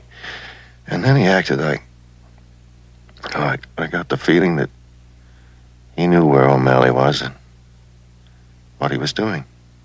Which we'll never know. One thing we do know, Levine, O'Malley wasn't on the scene of the shooting. They take care of their own. We take care of our own. Cheer up, Levine. I'm going to give you some detailed information about the point system and some advice about your imminent advancement in the New York Police Department.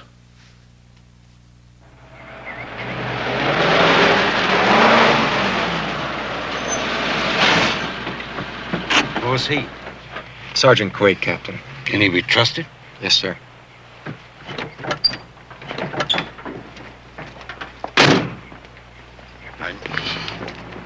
Oh, Tommy. Peter. The body is in somewhat a strange condition. What's strange about it?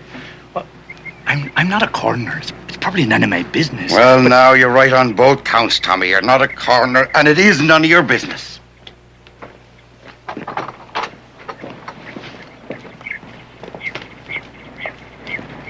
Who do we have in the property office who doesn't have a big mouth? Michael Smith, Captain. Lay it out, Eddie. Well, both revolvers are in the property office. Now, when Levine gets back on his feet again, we should get Smith to make sure that Levine gets Sergeant O'Malley's revolver instead of his own weapon. That way the bullets can be matched with the gun they came from, and that'll be Sergeant O'Malley's. What about the registration? I believe I can handle that, sir. Sergeant Quaid's in personal weapons, sir. Good. Well, I guess there's no need to say that what we spoke of here goes no farther. That is to say, just Michael Smith and no one else. Do you take my meaning? Levine still worries me, sir. Why should he? He was scared of his own shadow when we left him sitting behind the wheel of Sergeant O'Malley's car last night.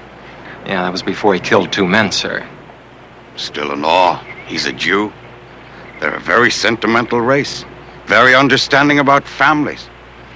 Now, he'd not be denying that the sergeant, for the sake of the family that's left, should be given all suitable honors. He might, Captain. Better play it safe, Captain. All right. I think I know how to impress the proper frame of mind. All right, you get some sleep. You come with me.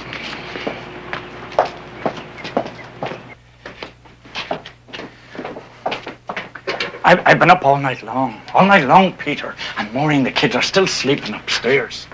And Peter, I'm not one for blabbering, you know, but the man doesn't have a gunshot wound on him. And the report that you sent in said that the man was shot in the line of duty. I'm concerned, Peter. I'll tell you, I'm concerned. Aye. Here now, that's my preparation room. You don't want to see him just yet. Peter. Stinks down here, Tommy. It's the chemicals and such. We drain all the natural fluids out of the body and then we replace the fluids with a preservation. Your gun.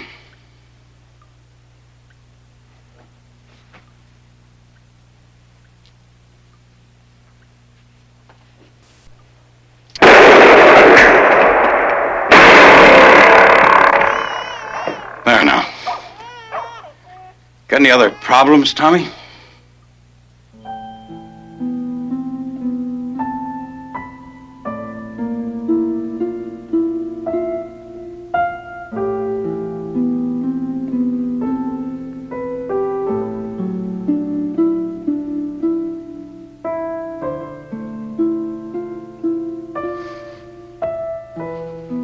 Our Father who art in heaven, hallowed.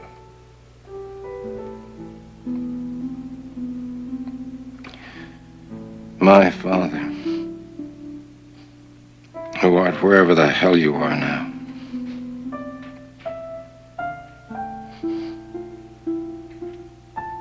I never knew you.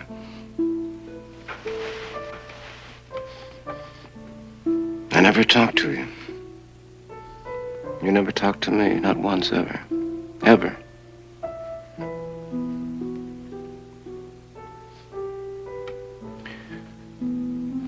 We lived in the same house.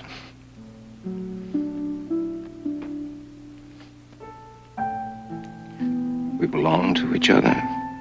And yet,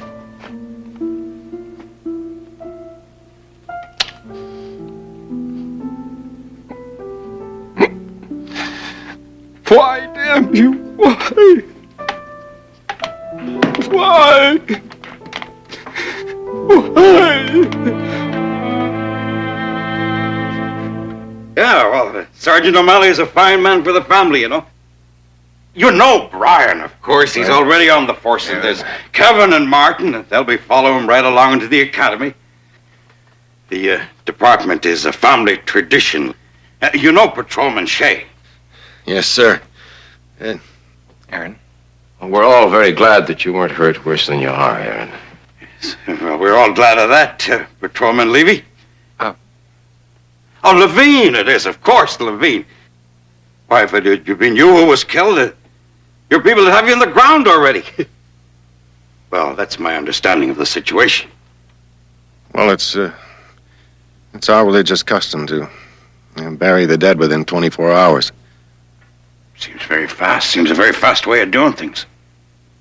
After the funeral, we sit shiva for 7 days. Sit and shiver, do you? It's almost like a wake, Captain. Oh. You see, in the Hebrew ritual, the body isn't present when everyone comes to the home of the deceased to pay respects to the family. You a student of religion, Kevin? Yes, I am, Captain. He's Kevin. I'm Martin. Oh. You'll be entering the police academy as soon as you're discharged, Martin. No, I won't be entering, Captain. I've been accepted at the seminary to study for the priesthood. Holy orders. Well. And you, Kevin? I'll be entering the academy with the next class, Captain. There, you see, as I was saying, the department is a family tradition. 3 fine boys. And, you have a sister, too, don't you? How old is she? Well, kid is 14, Captain. 14. Well, we just stopped by to see if you were comfortable.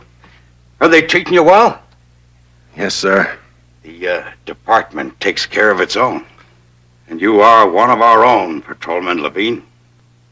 You've been recommended for a Class B commendation. Class B? Yes, that's a mighty fine start. This man is a hero, lads, like your poor dead father. I imagine you'll be looking forward to taking the promotional examinations as they come along. You people are good at that. Why don't you wait outside? Well, we don't want to be tiring you, lads.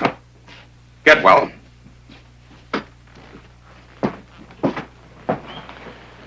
Captain, I think there's something Patrolman Levine wants to say to you. Yes?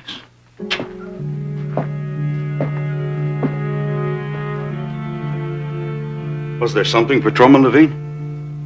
It didn't do you any good to bring them here, Captain. Because I'm gonna beat you Goyim at your own game. It all happened right there. That day, that way. You can talk to anybody you want, Bride, but it all comes out the same. The department gave your old man the hero treatment. Led him into his grave with honor. Now it's your turn to pay back.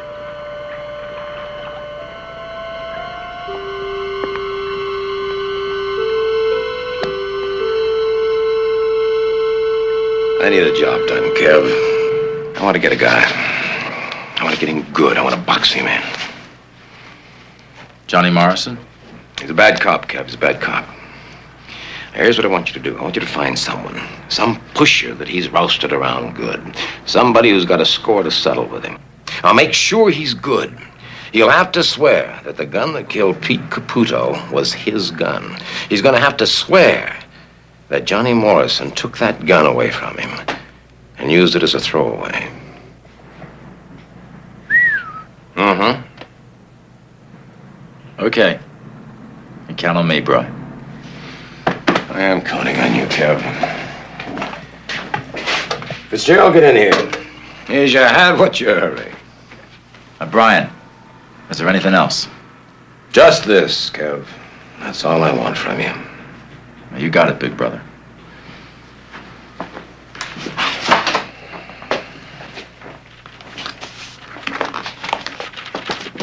Close the door. How tight are you with personnel? Pretty tight. Can you give me the complete data file on Deputy Chief Inspector Aaron Levine without anybody there knowing about it? Yes, sir. Get it. And took them away. The government came out with its first ever report on the state of the nation. Give us a minute, please. If you don't care how she looks when she goes on the air, Mr. Spence. Beat it. It's okay, Freddie. Well, what do you think? I think that is going to cost you something, Karen. What? Something you really want very much, I would say. You want to go through with this? Well, it's my job. A speech about freedom of the press or your duty to the people of this city wouldn't set well with me tonight. Why not? Because I wouldn't believe it, and neither would you. Are you going to fire me? You're going to take me off the air right now? No. You're going to resign. What? Because when this is over, I won't be able to afford your demands.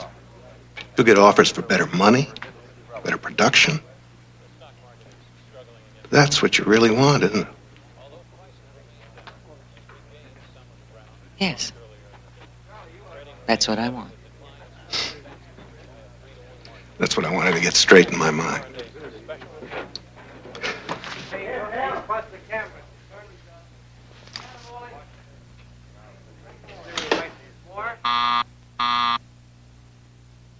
Good evening. This is Karen Day, and this is your city. I have no guest on my show tonight. The guest who was supposed to appear with me tonight is dead. He was killed 2 days ago. He was a policeman. His name was Patrolman Peter James Caputo. According to the statement issued by the Deputy Chief Inspector in charge of public affairs, Patrolman Caputo was killed in the line of duty heroically. And so he will be given an inspector's funeral, which is the way the New York Police Department pays final respect to its heroes. Pete Caputo was a hero in the way he lived.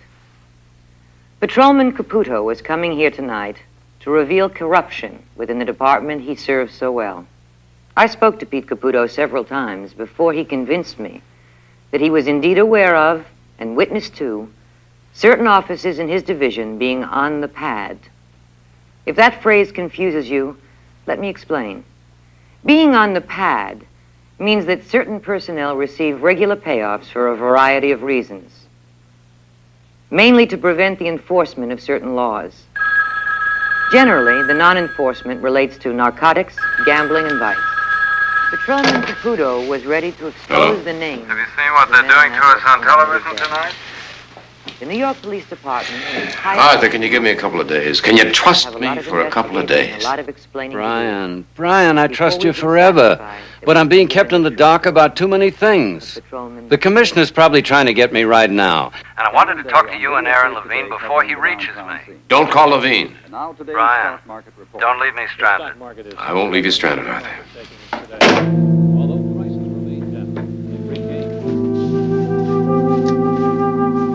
Brian, are you going out? Yes, I'm going out. Do you have to? Yes, I have to. It's my job, Mary Ellen. It's important. Go back to bed. Could I fix you a little something to eat? No, thanks. Thanks anyway, but no time. Thanks anyway. A glass of milk or something? No, I haven't any time, Mary Ellen. I have no time. I hate to see you rushing out in the middle of the night. Please, Mary Ellen. Please. I've got a million things in my mind. Now, just go back to bed, will you? I'll be all right. Brian, we're not very happy these days, are we?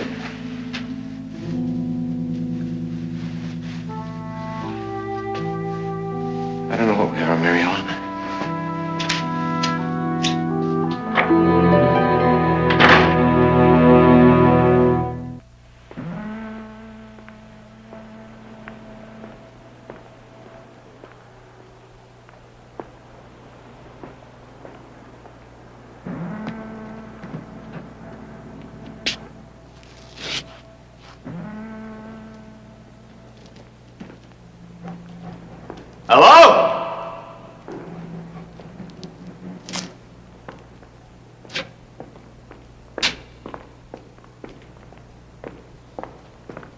Lieutenant?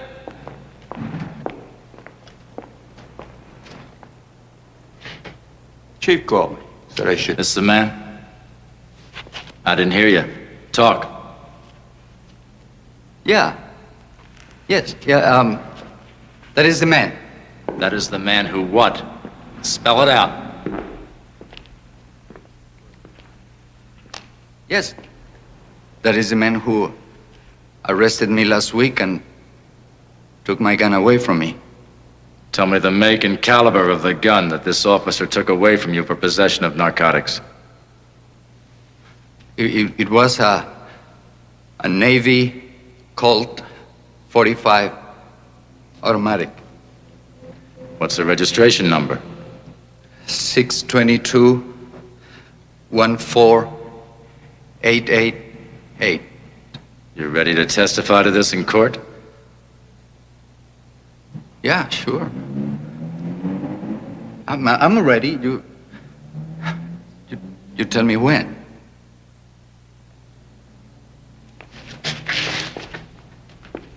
That dirty little pusher. That dirty little pusher can connect you to a double murder, Morrison.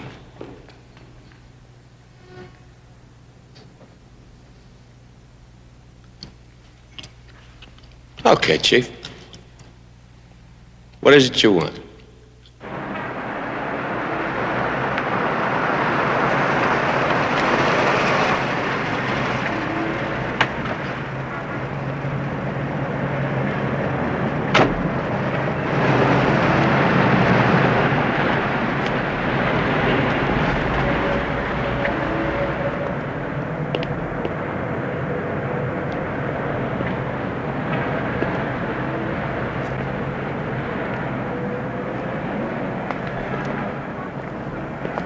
Well, Bri, I'm here. These are photostats. The originals and the other photostats are in safekeeping. Photostats of what? Johnny Morrison's statement, Ed. We got him cold. He's waived immunity, and the next step's a grand jury. That details the entire pad operating in your division, Ed. All the way up to you. You throw in your papers. You throw them in before the end of the day.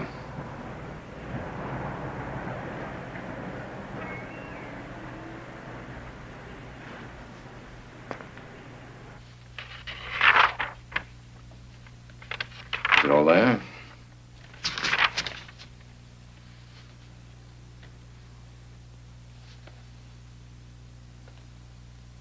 Bachelor of Arts, Master's degree Criminology, Master's degree Social Psychology, Doctorate Urban Planning, LLD Brooklyn Law School, Professor of Criminology and Penology, John Marshall College of Criminal Law. What is this, O'Malley?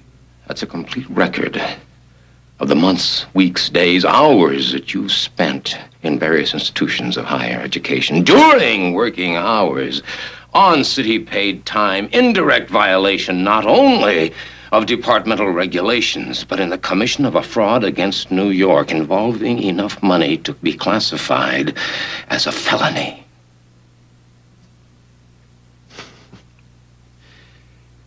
Brian, I don't really understand this. Every bit of garbage that's ever been in this department is about to start flying, and my job is to keep it from flying too far. Now, you tell Chief Pollock that you feel that you've let the department down by not staying on top of this thing. You tell him you've got ulcers. You tell him that you need a vacation. You tell him that you want to move to the country. You tell him that you want to go back to college. You tell him anything, but you get those resignation papers in before the end of this day.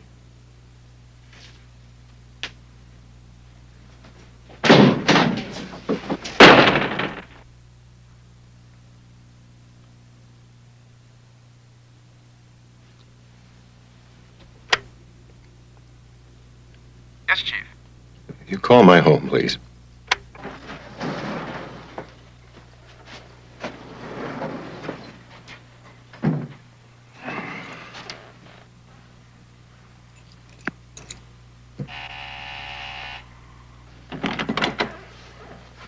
Why'd you ring the bell, O'Malley? You lose your key?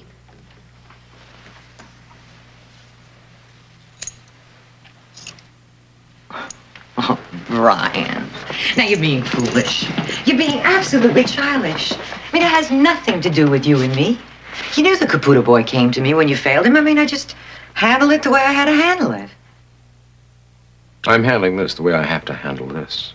But there was no way to keep it under wraps. I mean, you know who I thought you were when you rang the bell? Another server. I mean, I have been subpoenaed to appear before the grand jury, and tonight I have to see an assistant district attorney, but Brian, they have given me my own 1-hour primetime Sunday talk show, so it doesn't have to fall apart. Brian, you look awful. You need a shave. Why don't you come inside and I'll make you something to eat?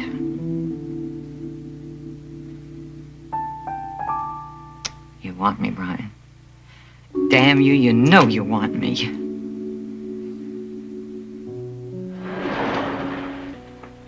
If I went back inside there with you now, it'd be a lousy last memory for both of us, Karen.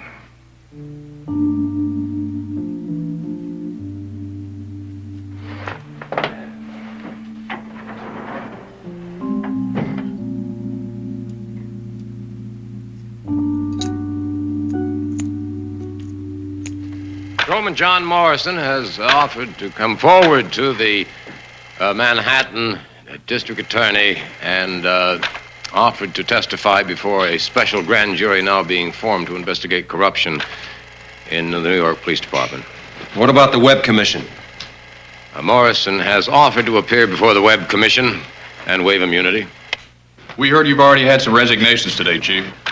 That's correct. Deputy Chief Inspector in charge of Internal Affairs? Right. Inspector Shea?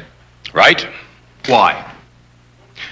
Chief Levine and Inspector Shea resigned, expressing regret at not having performed their jobs properly.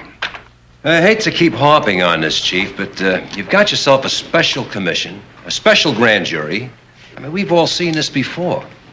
And what are they going to do that's so different? Well, these investigations will not just skim the surface, if that answers your question. Well, supposing you hook a big fish. I mean, what's going to happen to him? Someone with gold braid. That will be up to the jury. 12 citizens, the people who employ him. It'll be up to them to show compassion or justice. Now, what would you do to him, Chief? What would I do, Pete? I don't know. I really don't know. Now, what's that supposed to mean, Chief?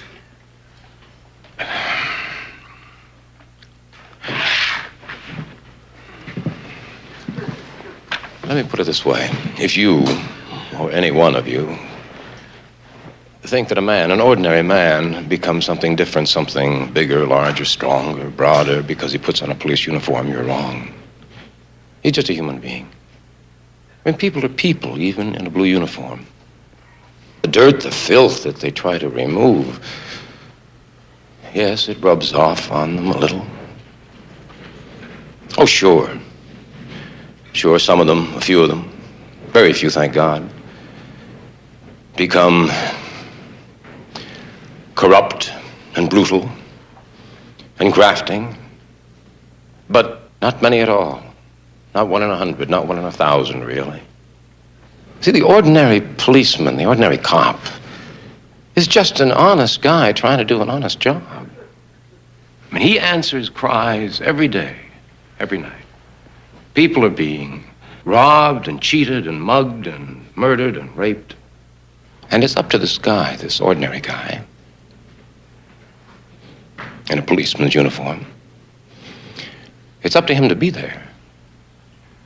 To do something about it, to try to do something about it, to try to help, to try to offer comfort, offer assistance, to protect,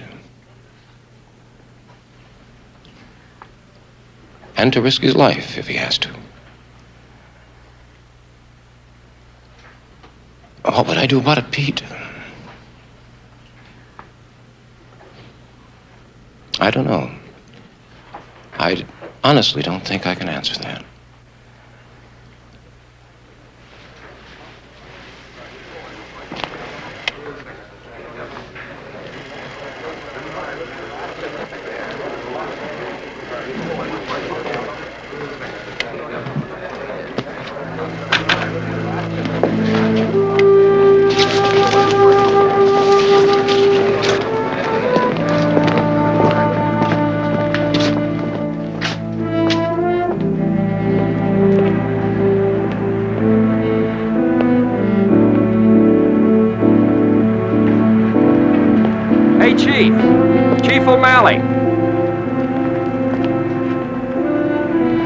I'll bring the car up, Chief. No, you go on home now, London. Get some rest. Thank you, Chief. Good morning, Dad. Good morning, son. I saw you on TV. Is this a bad time to talk? No, it's a good time. It's a good time. I've been kind of following things. Johnny Morrison, what happens to him? Does he testify, turn everybody in, and then just walk away? For a while, Pat, but only for a while. I give him the shorter part of a year, then you'll find him up on homicide charges. What do you mean? Oh, he's not going to get away with anything. Nah, he's upset too many operating procedures, stepped on too many toes, made too many enemies. He will not get away with murder. They'll find something, pin it on him, make it stick. Does that make it all come out even? Well, it makes it come out. I don't know about even, but it makes it come out. What does come out even in this life? You know, Pat, I've lived for almost 50 years. And for the past few weeks, I've been poking into every little corner of my life, and I have to tell you, I have never seen anything come out even. Have you? Has anybody? Do you really think that everything has to come out even? No, but I wanted to. Good. That's a beginning, anyway. Now, what are you going to do about it? Well, last month I took the sergeant's examination. I didn't want to mention it until I found out where I stood in the list. 7th out of a list of 124. Think I can make lieutenant by the time I'm 30? You won't even make sergeant with those 5 days AWOL charges against you. Have I been assigned to your office for those 5 days? Yes, you have indeed. Does that make you feel corrupt or corrupted? In a way, though, that's how it starts, isn't it? Oh, Lord knows how it starts or how far it goes before there's no way of stopping it. It's life, Pat. It's a gamble. But I try. I do the best I can. Maybe I'm a corrupt man. Maybe I'm not. But there are circumstances that no one really knows how to cope with. But I try. I do try. And right now, I could use a little help.